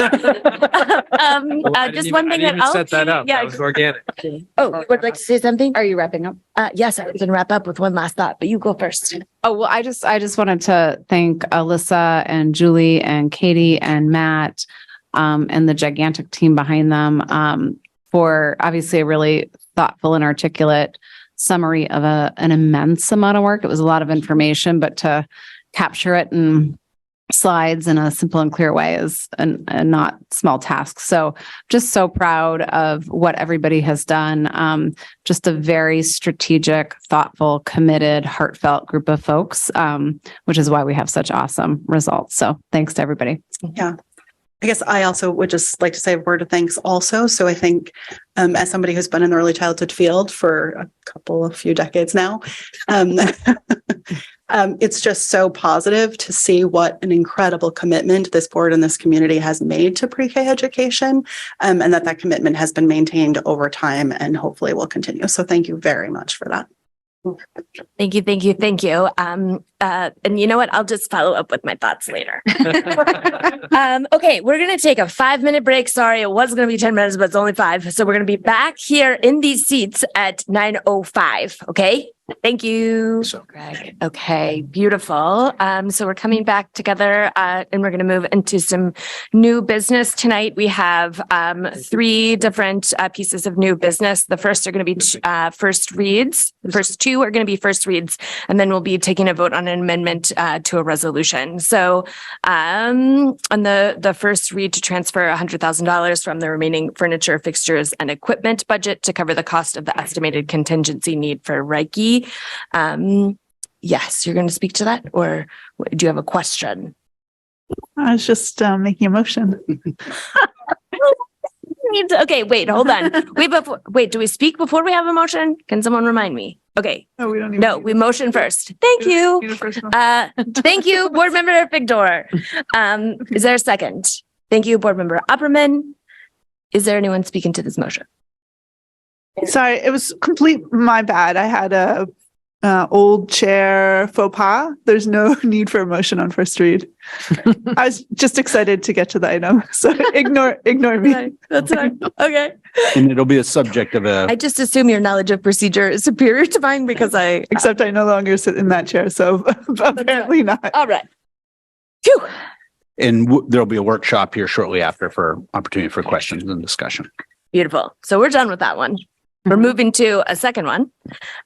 This is also a first read, and this is a first read to ratify state revolving renovation fund applications for Americans with Disabilities projects at several schools. And there is, we'd like to invite someone, Superintendent Townsend, if you want to make that introduction. Yes, I'm happy to invite our Assistant Director of Facilities, Tamara Sweeney, to speak briefly to this item. Can't hear her. Yeah, Tamara, hang on, we can't hear you. Hold on one sec. She's not muted, so. Nope.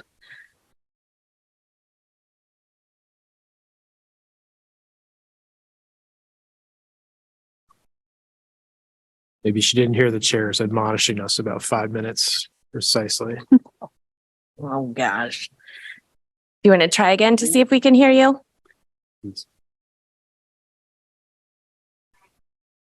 Yeah, it's not working. Do you want to go ahead and move to the next? I can summarize a little. Oh, Steve? Hi, everybody. Good evening. Thank you for your time. If Tamara can get her technology straightened out, she can jump in. The State Renovation Revolving Fund is a state program that deals with issues and facilities on a prioritized basis. We have made application for the past 3 cycles from the state. And in this cycle, we've been approved for $1,602,000 worth of loans, where 70% of that is 0% interest repayment on the projects, which are all ADA related. And we're seeking approval to move this award of this loan to the city to move it through the bond bank procedures for funding. And I think in your packets, you have the SRRF schools and descriptions of these projects. So we're really excited about it. It's been very difficult through the pandemic to get contractors to actually bid on these projects. We've done a lot of work breaking them down in pretty much category by type of skills and trades, from tip downs and pavements to remodeling and refurbishing the bathrooms at Talbot School. So this is what's before you for first reading. Thank you. I really appreciate that. So we'll be voting on that at the next meeting on the 28th. So moving on to our third item, and just realizing that the attachment didn't get into board docs, but this is a consideration and action to amend the search committee resolution to fill a board member seat with a community member. So as a I'm going to try to find the amended resolution as I'm talking, which will never work, so I'll do them separately. As a reminder, we moved Mickey Bondo off of the superintendent search committee because on advice of legal, not to have 5 board members on any committee, thus making it a de facto committee. So we moved Mickey Bondo off of the committee, and then kind of the intention was to replace her. But as we were hearing more feedback from the community, we wanted to just have a conversation with the committee to decide how best to replace her spot. So the options that were considered by the committee were to not replace the spot at all, to replace the spot with a different category of community member, or to potentially even add more committee members. But at this point, it felt like options 1 and 3 of those didn't make sense. And so we proceeded to move forward to create another category of community member to fill this space. So I'm going to find the resolution, and basically, and I'll talk about it as I am looking for it. But the amended resolution basically says that we will the new committee member will be a multilingual education technician, ideally with middle school experience. So wanting to really hear the community around having a tech representation. They're often a voice that's overlooked within our district, having additional multilingual experience, and especially someone who is multilingual and working within our district with middle school experience, either working in one of our middle schools, which we know has been a place of just a lot of our focus and attention over the last year. And so that is what the committee came up with. So not adding any additional members beyond that, but one member who ideally will have those three identities.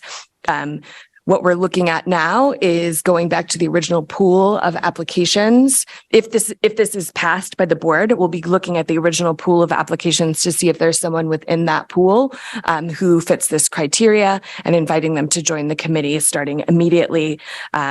If there is not, then looking at kind of like the pool of people that do fit this criteria, and then developing a procedure to move one of those folks in.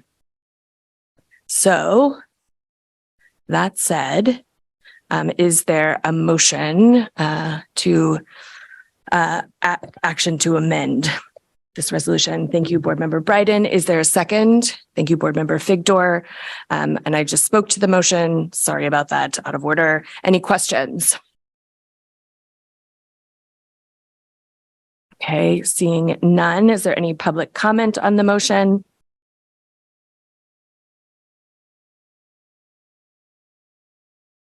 Okay, Liz, I see you and your hand. You can come off mute. You'll have 3 minutes. Go ahead when you're ready.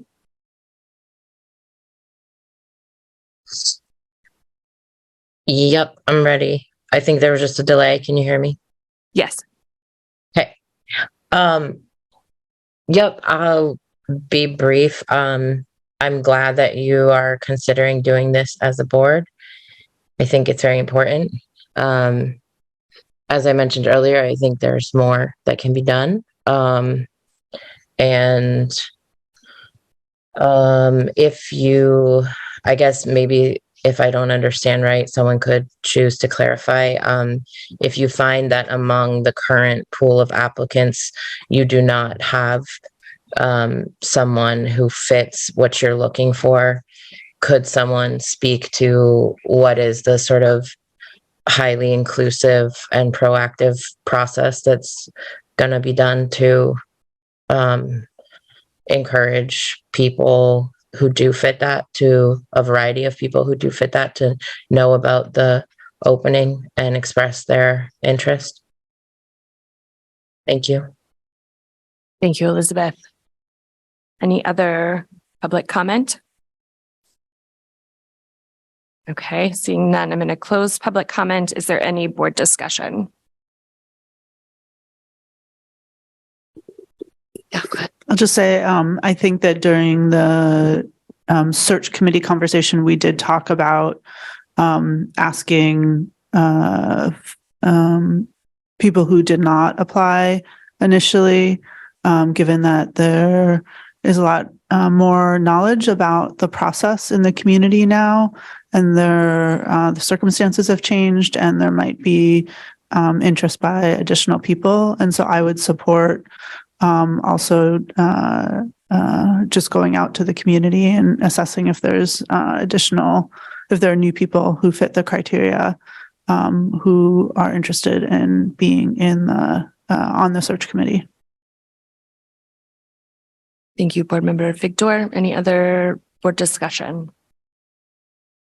I would just add 2 points that, as a reminder, this committee does not make the final decisions about who we hire. This is an informative committee that gives recommendations. And additionally, as we move through the process, there's going to be more time for more community involvement with many kinds of voices. So I just say that because there is more. This group will not be working in a silo from here on out. There's going to be more discussion and dialogue amongst the community as we move forward.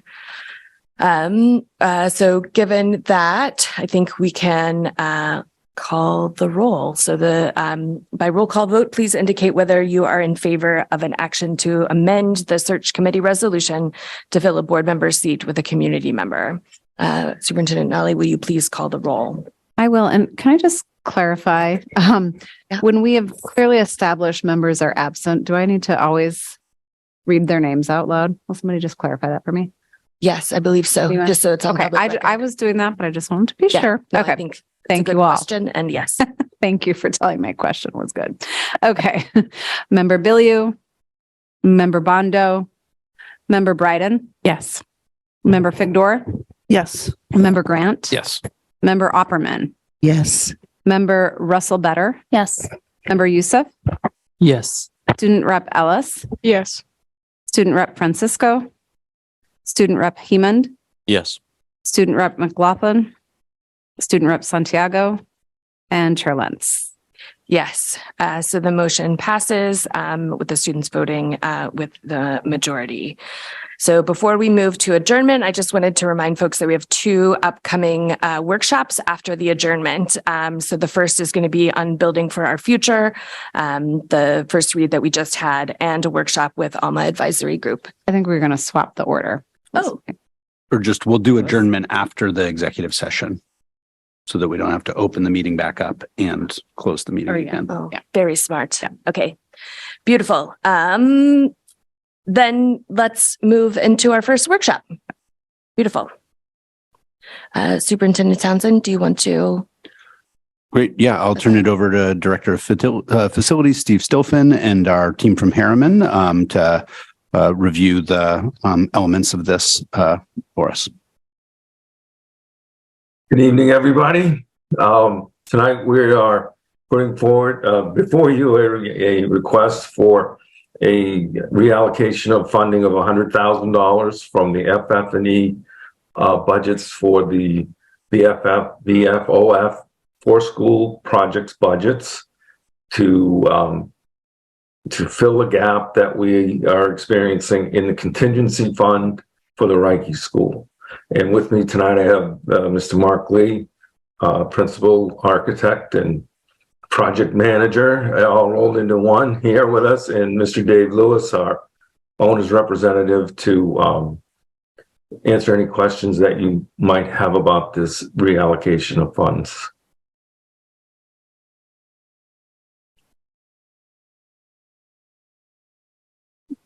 Okay. Any questions?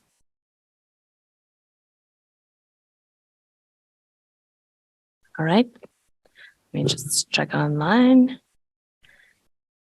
Workshop. The workshop. Do we have public comments? No. We decide.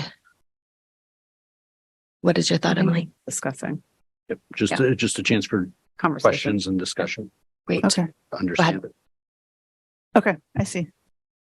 I thought there was going to be more of a workshop in terms of walking through the background, but my mistake if so. We do, Mark, if you do want to give a little bit of narrative, I have the presentation from the DBAC meeting that we could review briefly. Sure, Superintendent Townsend. Thank you very much. And it may be helpful to do a little bit of a context for what this move is. And I know, given the hour, there's a lot of material in the presentation that was included in the board packet. But what we can do is sort of move through it pretty quickly here. And so it's really divided into a series of sections. And this really follows on a lot of the information we're providing to the District Advisory Building Committee and the Building Level Advisory Committee. So in sort of the spirit of kind of moving things forward efficiently, Superintendent Townsend, if you want to move to the next slide, and I'll just continue to move through. So the construction, there we go. Construction update. For the three different schools, the first one we'll update is Longfellow. And Longfellow's update includes a completion of the addition onto the back of the building, and that includes pre-K wing as well as some other educational spaces, and sort of harkens back to another discussion you had tonight regarding the availability of pre-K classrooms. And so that's exciting to see that portion finish up. We're finishing the lower level renovation, and that's on the side of the building closest to Deering. We're also completing the elevator, so that's scheduled to be done in April. So it'll be wonderful to finally have accessibility to all spaces in the building on all three levels. Next slide. The kindergarten classrooms now are occupied, so that's exciting. That's sort of the main level wing that was our major focus for the fall construction season. So that's moved on, and we're occupying that now, and that's exciting to see us now get ready to phase the last portion of the renovation, and that's the second floor. Abatement will start over the vacation, the February vacation here in a couple weeks. And right now we're just finalizing our phasing plan update with the city. So that's actually an accelerated construction for that upper level. So we're going to finish construction of the Longfellow project a little bit early, being able to combine a couple of the phases. So, Mark, yes. Can I interrupt you, sir? Please. Can we focus on the request for why we're asking for the transfer? Very good. I'll move right to that then. So passing through the construction update, Aaron, if you want to just continue images through that, moving through, keep going past the Reiki updates. This will be really updated. And then into the budget update. So this, I'll just very quickly highlight the next slide. So the budgets for the 3 schools, we've done a lot of work in identifying what has been spent on the 4 schools, all 4, including Lyseth. And these line items are what we've budgeted, what we expended, and what we have a balance to complete the project. Importantly, in these budget line items is under the second section, which is the administrative cost and reserves. The very first line item is called movable equipment and IT. That is the line item that we're talking about tonight. So there's a budgeted amount for the 3 different schools that are under construction. And so I'll move very quickly through this. So next slide. So this is the Reiki budget, and I won't go through all of these in any particular detail, but the next one will be the Przemysł. And then finally, the summary slide, I think it's next. Oh, Lyseth, I'm sorry. And then Lyseth is nearly complete. So the summary of all of those budgets that we've looked at very, very carefully, how much we've expended and what we have left to expend. The good news is that when we add them all up, we're underneath the total BFOF bonded amount of $64,260,000 by a small amount, by about $17,000. But that's good news. That means that we're efficiently expending the funds and we're moving the projects forward. As mentioned, what we're asking for is a shift of funds from the FFE, that furnishings budget line item, from the 3 schools, the Longfellow, Reiki, and Przemysł, a portion to fund the community construction contingency for the Reiki school project. So next slide, please. So just to give you a little bit more update on the contingency, what we're asking for that money to be shifted from. So Longfellow's contingency right now is $324,000, and that's we think going to be enough to finish the remaining construction for that project. On the Reiki, we used some of the contingency funds recently to repair a portion of the roof above what's known as the brickworks, but it's the primary entryway of the building prior to the renovation. And so that area where there used to be a ramp that went up Brackett Street across the top of the building and then down on the other side, that area has been prone to leaks, and we borrowed, we used contingency funds to pay for the repair of that roof. In doing so, we used up a significant amount, leaving us with only $25,000 left, which we don't think is going to be enough to complete the Reiki construction for unforeseen conditions and changes that come up. For the Przemysł, we have right now a remainder of $32,000. That project is nearly complete, and so we feel comfortable that we're not going to exceed the remaining contingency funds for the duration of construction for Przemysł. Next slide, please.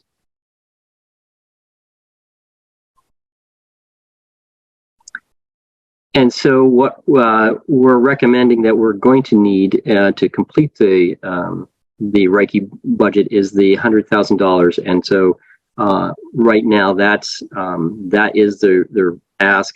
And we conservatively estimate that we will use the Longfellow remaining contingency funds and the Przemysł contingency funds. And so so essentially that will leave us with $125,000 for the Reiki to complete the project.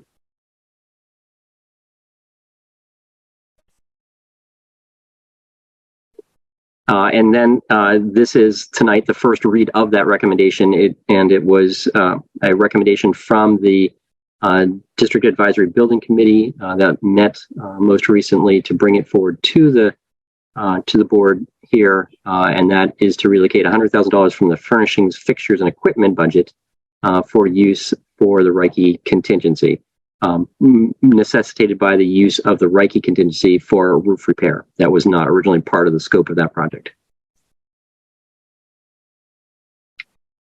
And I will stop there and answer any questions regarding this. Is specifically the material of tonight's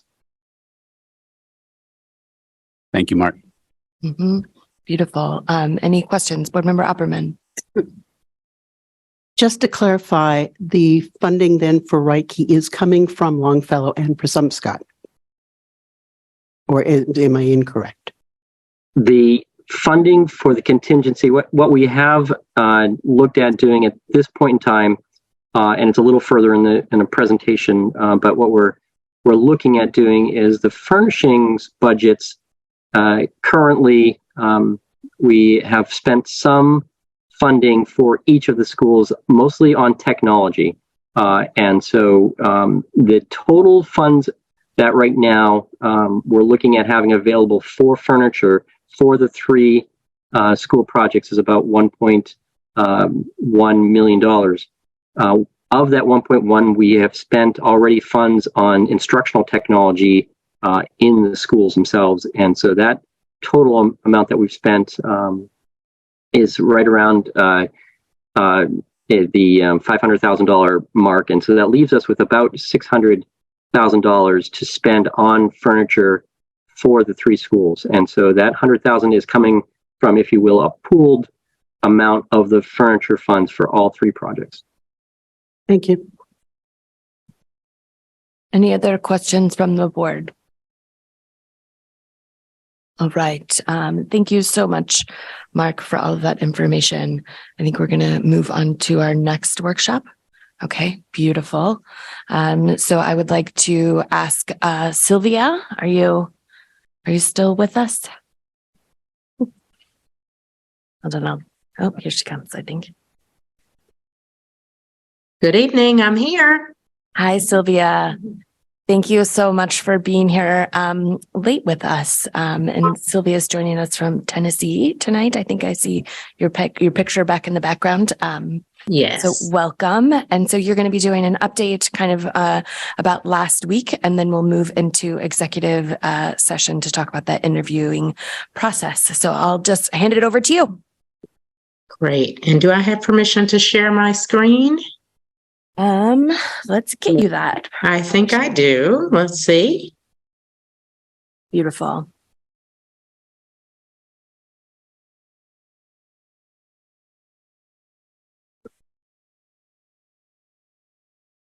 All right. Well, good evening, members of the board and members of the Portland community.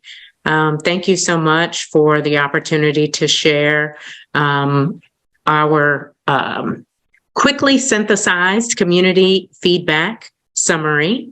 It feels like just yesterday I was in Casco Bay High School meeting with members of the community. So excited to share with you what we heard over the course of the last week or so.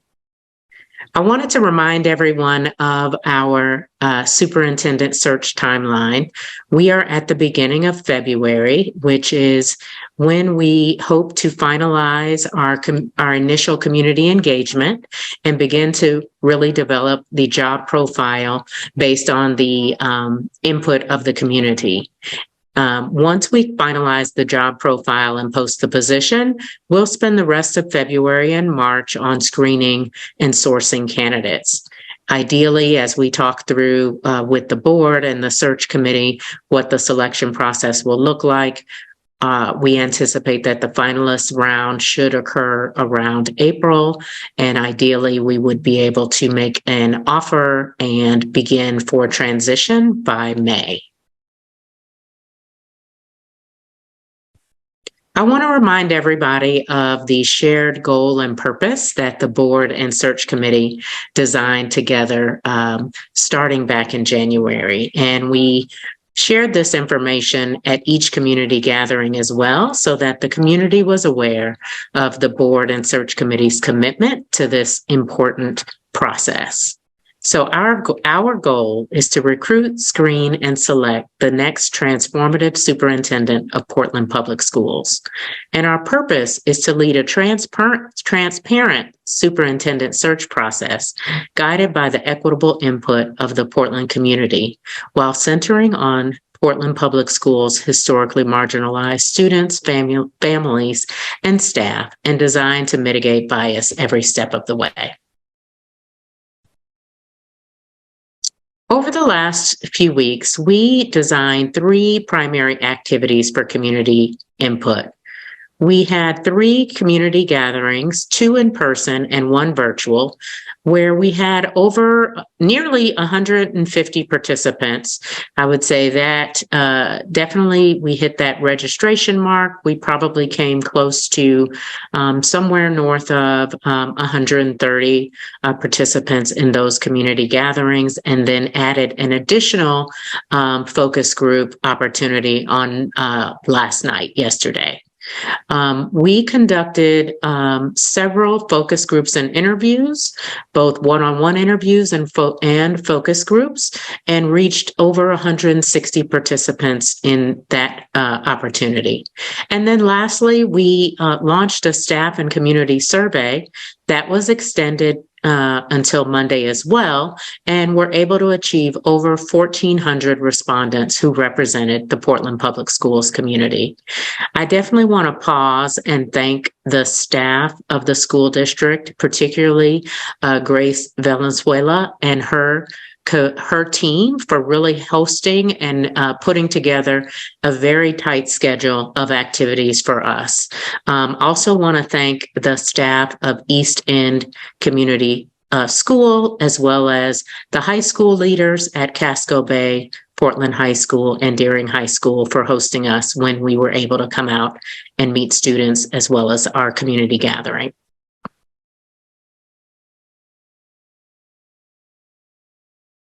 For the community gatherings, we really asked the parents and community members to focus on the following guiding questions.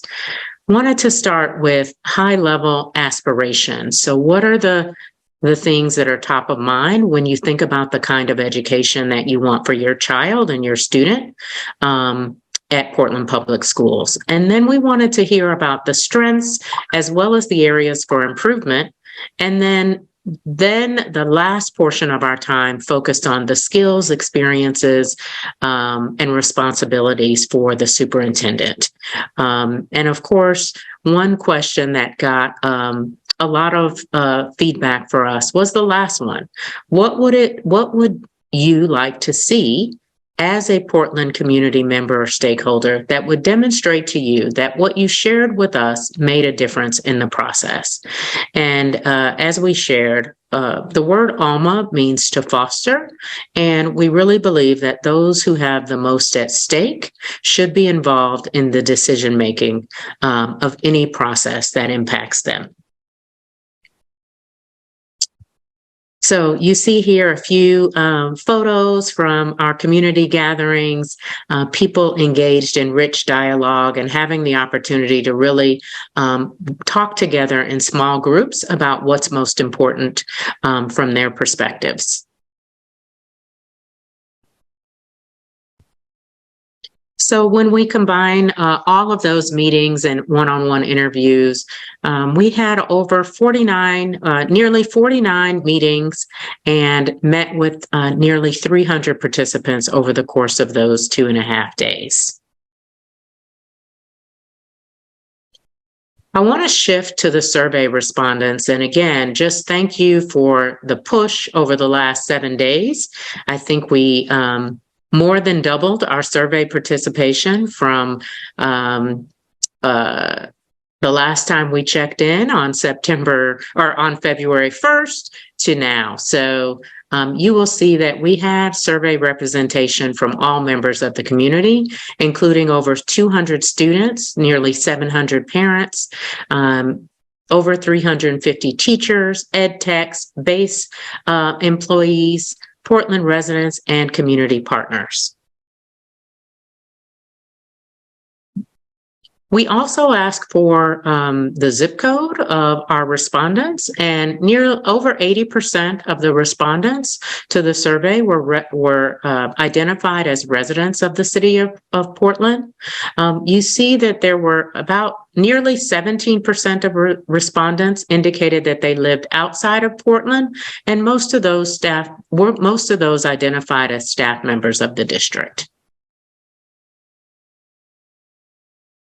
In terms of the race ethnicity representation of the survey, we saw that the demographics of our survey responses were very diverse. And on the next slide, you'll see the survey responses compared to the student demographics of Portland Public Schools.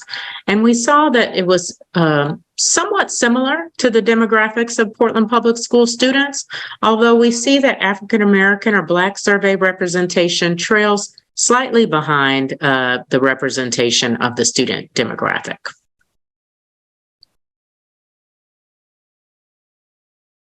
So as we work to sort of synthesize what we heard and identify the trends and themes, I want to talk about what we're seeing so far. So starting with the strengths, there were several areas that emerged as positive trends throughout our conversations and throughout the survey responses. First, many people noted that the strength of the Portland Public Schools and the Portland community is in its diversity. And you see I've included some quotes here. The next superintendent needs to embrace our community and have proven experience working with diverse systems like ours. The initiatives around DEI work is very impressive compared to other districts that we work with. The next thing that emerged as a strength was support for the Portland Promise as the strategic plan and roadmap to empower Portland students to make a difference in the world.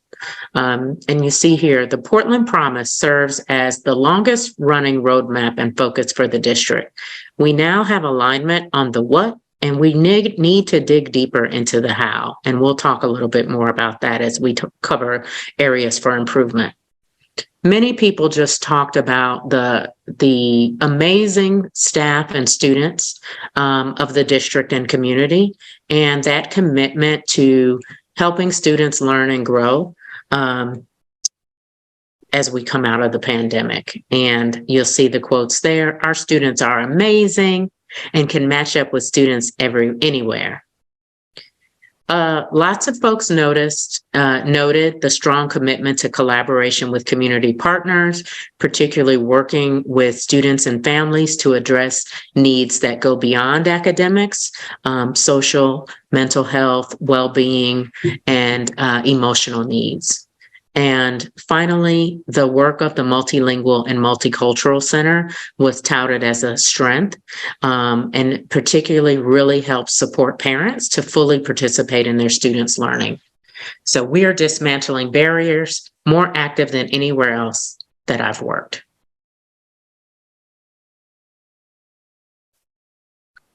From the survey itself, the top strengths identified across the respondents, more than half recognized that the work that the district has done to advance equity and anti-racism practices is a true strength of the district. Coming in a close second are the opportunities that are available for adult education in the Portland community. And then third is supporting the health and well-being of students and staff. And we will talk a little bit more about that one as we turn to opportunities and areas to improve. In terms of opportunities for improvement on the survey, the top 3 priorities identified by the community were improving student academic performance, and that was rated important to moderately important by over 96% of respondents. Second was supporting the health and well-being of students and staff, and the third was developing and supporting school leaders and staff. So as we thought about the conversations that we had, the survey responses, the challenges that we saw emerge across multiple stakeholder groups included this focus on academic achievement and rigor that came out numerous times, and we'll share some quotes and information about that. Really thinking about how the district is preparing students for college and other post-secondary opportunities. Next was recruiting, developing, and retaining staff, and really thinking about the pipeline into the profession for both teachers and ed techs, and a theme throughout the staff comments were really around diversifying the staff and moving more closely to creating a staff demographic that mirrors the student demographic. The next area was a focus on consistent school safety and discipline practices. And so many students as well as staff talked about providing more opportunities to dig deeper into restorative discipline practices and applying those consistently across schools and making sure that staff members are trained in culturally responsive and culturally relevant practices and pedagogy. And then equity, while a strength, is just there's a note that we need to continue to focus on that and making sure that schools have access to resources, programming, and consistency in the work of equity. I think the overarching theme that we saw was really this concept around building the systems and structures to ensure sustainability and accountability. So stakeholders across so many groups really, while they noted that the Portland Promise is a strong foundational document, a strong foundational plan, they really want to make sure that that work is sustained in the future. They want to make sure that central office and school level staff don't get burned out, that we build those structures that ensure that that work lives on into the next superintendent's term and beyond. And there was also this concept around this perception that politics is getting in the way of authentic listening and collaboration in order to solve complex challenges. So that structure and consistency was needed for students and staff and administrators to really move forward on academic goals. So this underlying theme of building systems and structures to make sure that the work lives on kept coming up in multiple conversations. There were specific suggestions from stakeholder groups that I want to just dig into a little bit. This concept of increasing the academic rigor and the focus on academic achievement, many people just wanted to make sure that this next person is focused on access for all students to rigorous standards-based academic content and focus on closing the achievement gaps. A quote from one of the stakeholders was, "Equity is achieved through achievement." So not seeing those two things as mutually exclusive, but something that should work hand in hand to help support the goals of the district. I think similarly, this concept around the discipline practices, making sure that the district provides more training, resources, and support, so that the discipline practices are consistently applied across schools, and that restorative justice practices are well understood, and that we sort of uncover these unofficial ways of dealing with student discipline and ensuring, again, that consistent application. On the whole building, attracting and retaining staff, again, this theme of increasing the representation of BIPOC teachers and staff, that came across from parents, students, and staff that they really want the district to invest in resources, to really think about innovative ways to attract diverse staff members to the team, as well as to recruit diverse staff members. Leveraging student voice in decision making, and it was interesting to hear from student board member at the beginning of the meeting about the peaceful protest this week at Casco Bay, and just hearing again, like students in Portland Public Schools are activated, they're energized, they want to be involved, and there were comments made about the district maybe being caught off guard by the middle school walkout. over a year ago, which just further highlights this need for finding ways to establish feedback loops with students and inviting students to the table to really be a part of solving complex problems that affect their academic success. And then not noted a ton, but people do have it on their mind. What happens when ESSER funds go away, and making sure that the district is paying attention and has a strong financial plan in place, as well as thinking about the capital improvements needed at the high schools. What happens with the original idea around consolidating high schools, or putting the plan in place to really improve the infrastructure of the current high schools. So when we thought about what all of this meant, it really came down to three key takeaways for us: academics, equity, and relationships. So we're thinking about this search in those three ways, as we want to strengthen academics for all students, closing academic gaps, and meeting the needs of diverse learners. We want to sustain the focus on equity, including the resources, programming, and continued training for staff. And then lastly, we want to focus on building trust, rebuilding trust, and strong relationships between the central office, schools, parents, students, and community members. I will note that there were some different perspectives that were mentioned by a few. So although these were noted by a small minority of respondents, these perspectives are present in the community, and it's something that we'll have to talk about with prospective candidates. And we noted that on the survey itself, when we looked at these open-ended responses, about 172 out of nearly 2,700 open-ended responses sort of expressed this sentiment, and we heard this as well in some of our focus groups and interviews. There's this sentiment that the focus on equity may be taking away from the focus on academic rigor and achievement. And although that was a minority view, we know that those equity and achievement actually go hand in hand. They do support one another, but there is this undergird or this underlying tension about this work. And so thinking about ways to communicate and bring people together around this work will be important.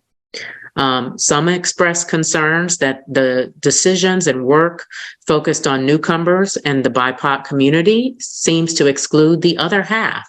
And you might have heard this positioned as this idea of a scarcity mindset, that if certain groups get, then other groups lose. And so that's just something that we'll need to be able to talk about with prospective candidates and help prepare any new superintendent for how to really, again, bring people together around this work.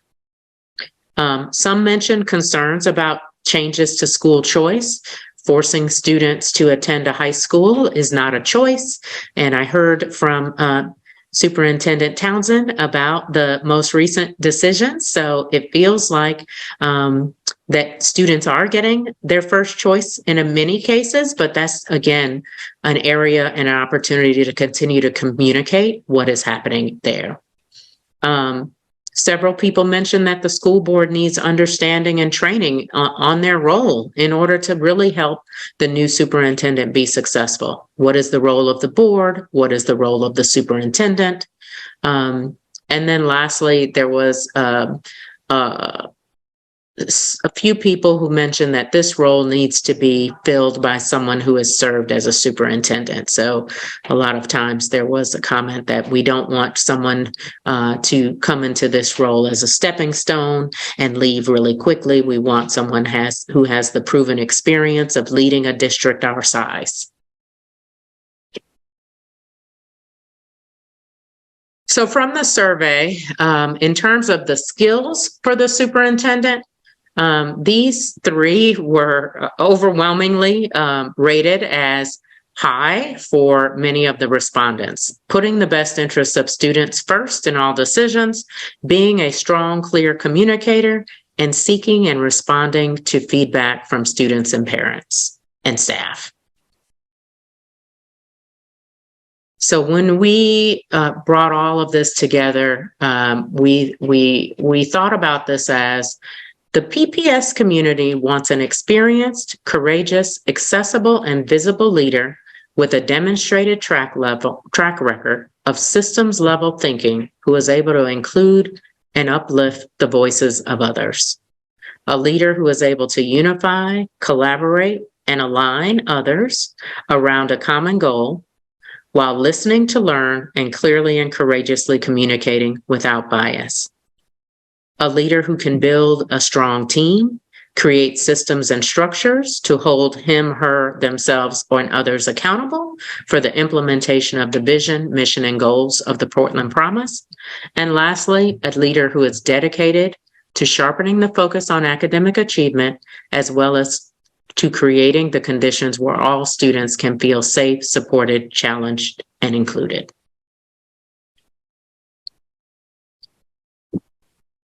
And thinking about just the other skills and competencies that came up in addition to those three big ones, again, that centers students in decision making.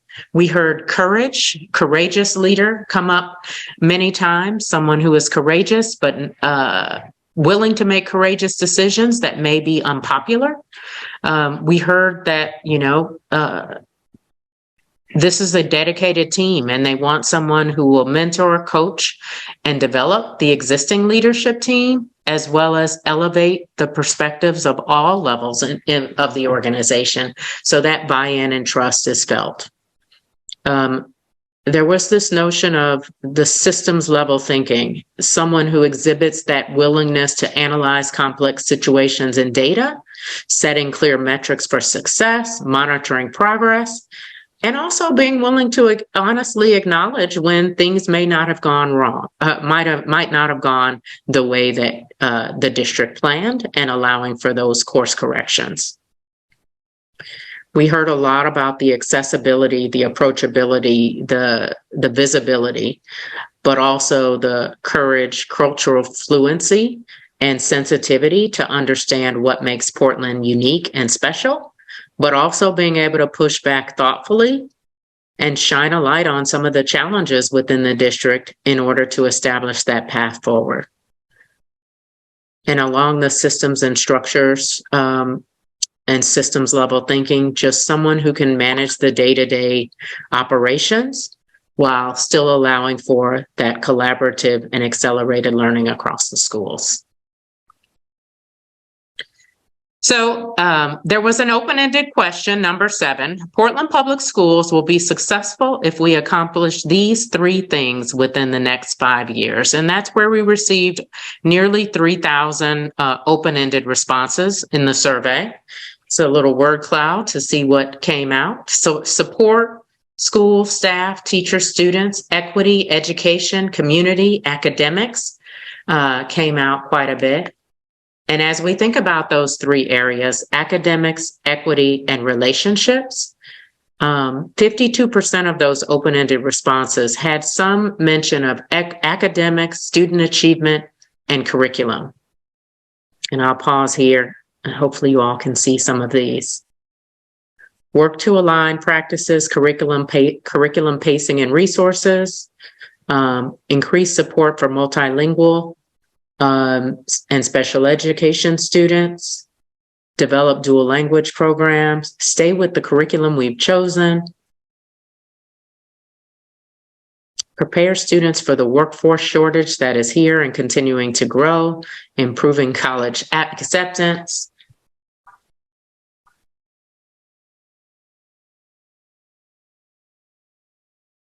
24% of the responses had a focus on equity or either resource allocation. Ensure that all teachers are supporting the district's equity push. Teacher mindset is the key, far more important than curriculum. More needs to be done to give teachers paid opportunities to get together and learn about equity issues. Create equitable practices that can be found at each school, such as major behavior responses and protocols for communicating with families who have students who need support. Real equity, not just repeating the word over and over again. Stop using BIPOC as diversity images and not doing anything. Make sure that all students in special education programs have equal opportunities as the rest of the student body. Stay true to our equity and anti-racist vision and center this amongst all the noise to the contrary. And then lastly, around this theme of relationships and support for staff and students, support your staff, support your staff. Support hardworking educators, support teachers, improve teacher well-being, development, and leadership. Cultivate an environment where teachers and staff feel supported so they can do the hard work of teaching in a post-pandemic world. And none of this is not to say that these things aren't already happening, but there's definitely this desire to make sure that this is highlighted, that this is a focus for the next superintendent. So we're going to talk a little bit about the high level job responsibilities and skill sets. These align very closely to the areas that we've talked about and what we heard from the community and the community staff and students. You see this work is, of course, about putting students first, really establishing that framework for implementation and monitoring, relationship building, being able to work meaningfully with all stakeholders, including students, and managing those day-to-day operations with the goals of fiscal responsibility and equitable allocation of resources. And then the skills needed to do this: inspirational leadership, leading with an equity lens, using data to make decision-making, building those trusting relationships, and having that student-centered and data-driven decision-making skill set. So I'm going to pause here before we go into executive session and just ask for your feedback. What stood out to you about what you heard? What's missing? And what needs to be elevated that you didn't hear from this summary? And Sylvia, I can help you with the these things. Hands in the room. Hands, great. I'll be taking some notes. So okay, beautiful. Let me get myself set up to respond to that first prompt of what did you hear?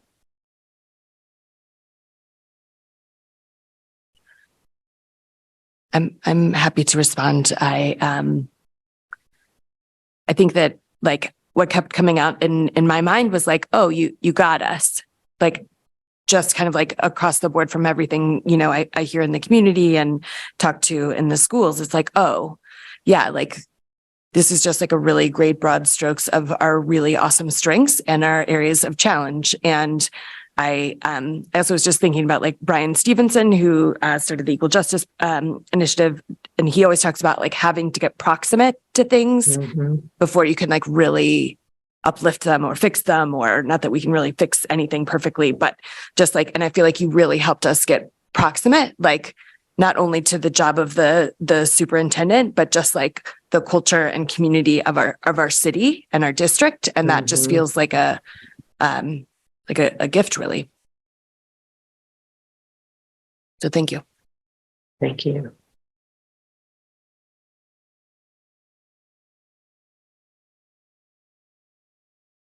What else did folks hear? Yeah, Board Member Opperman. I like the cloud. I think it's visual, it's quick, and it putting students first is the biggest thing that came out. And I think it tells us what we need to think about as we go through all of the things, not just looking for a superintendent, but all the things the board should be focused on. Thank you, Board Member Opperman. Yeah, Board Member Russell-Butter. Thank you, Chair. Oh, so many wonderful things, Sylvia. I just was trying to find the slide that resonated with me, and it was the opportunities for improvement one, and just just the pieces in that about the systems and structures that it sounds like across the board stakeholders were sharing feedback about. Just areas of wanting to improve well-being and alignment up across systems and different buildings. So I just found that helpful to just kind of sit with some of how, what feedback you got while you were here and from the survey. So yeah, lots of great stuff. Thank you. Yeah. Anything missing? Board Member go ahead. Youssef actually had a thought first. Yeah, go ahead. Oh, thank you. I don't have anything missing, but what it stood out with me is the support needed, teachers and staff, which is very crucial. Also, I kind of sense that the community needs sustainability and accountability, which we need the most. So, thank you. Thank you. Okay. Oh, yeah.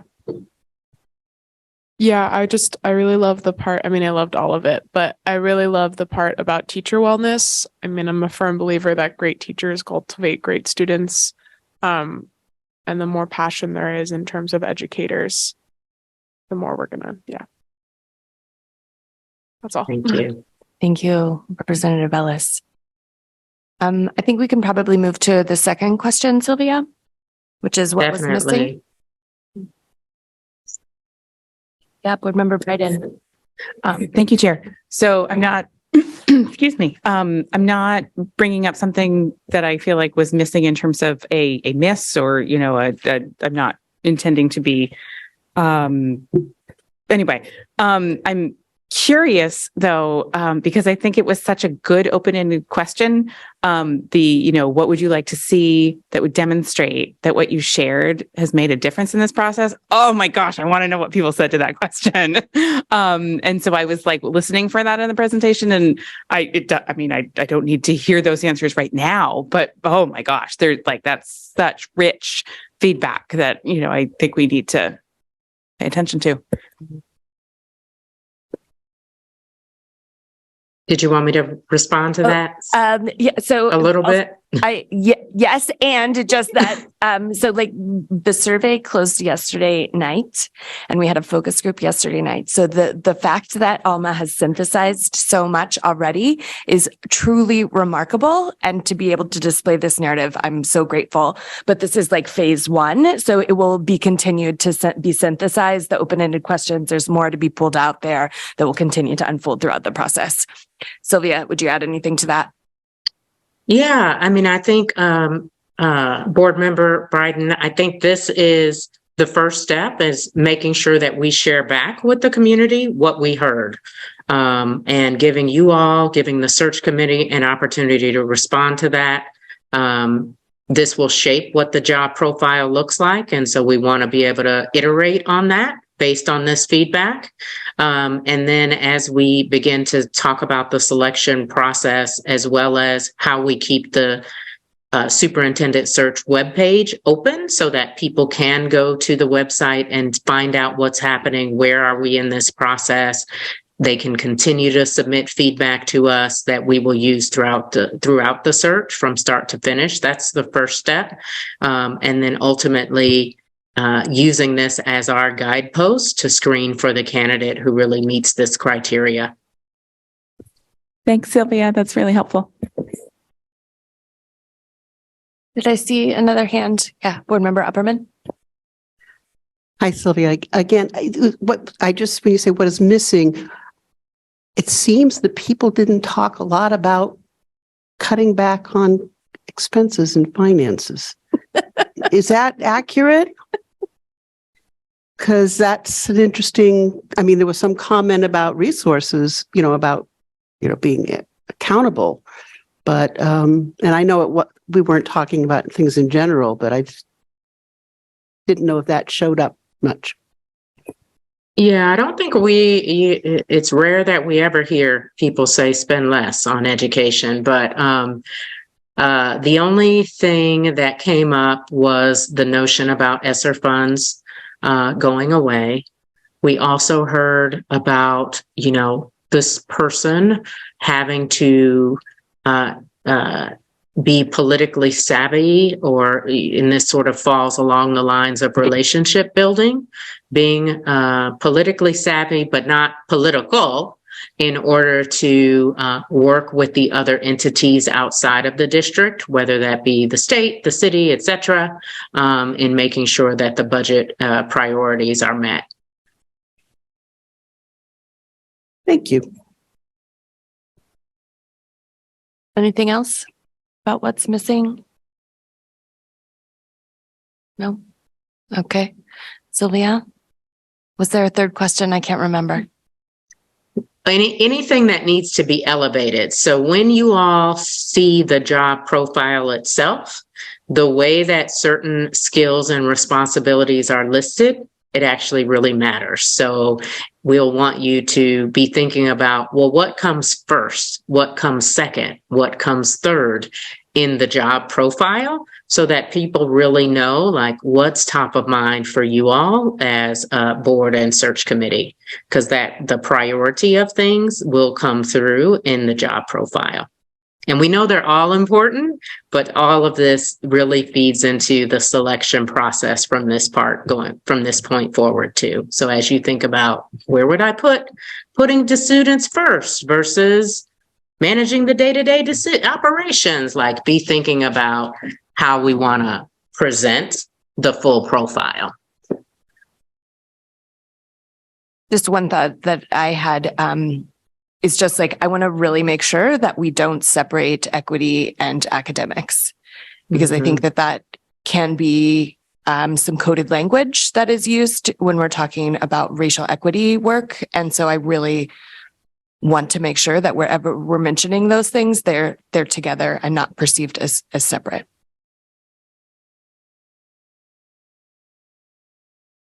Anything else that folks want to elevate? You can tell our little brains are starting to shut down. Yes, Board Member Opperman. I think anything having to do with relationships, the person should be understanding relationships within the context of education at all levels, and the importance of that communication relationship within the system and with people outside of the system, but largely within the system in a balanced way. Wonderful. Great. Thank you. I see no more comments, Sylvia, so I'm thinking we can move into executive session if you're okay with that. Yes. Yeah. Okay. Beautiful. Okay, so what do I need to do? What do Superintendent we need to do? Townsend, what do I need to do? Yeah, we'll see you on that other link in just a minute. We'll need Okay. a transition from this space into our executive session room. So I can log out of this one? Yeah, you're all set here. Yes. Great, thank you. Sylvia. We'll see you in a minute.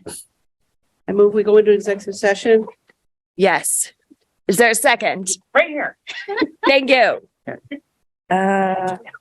Yes. Okay. We're moving into executive session at 10:12 p.m.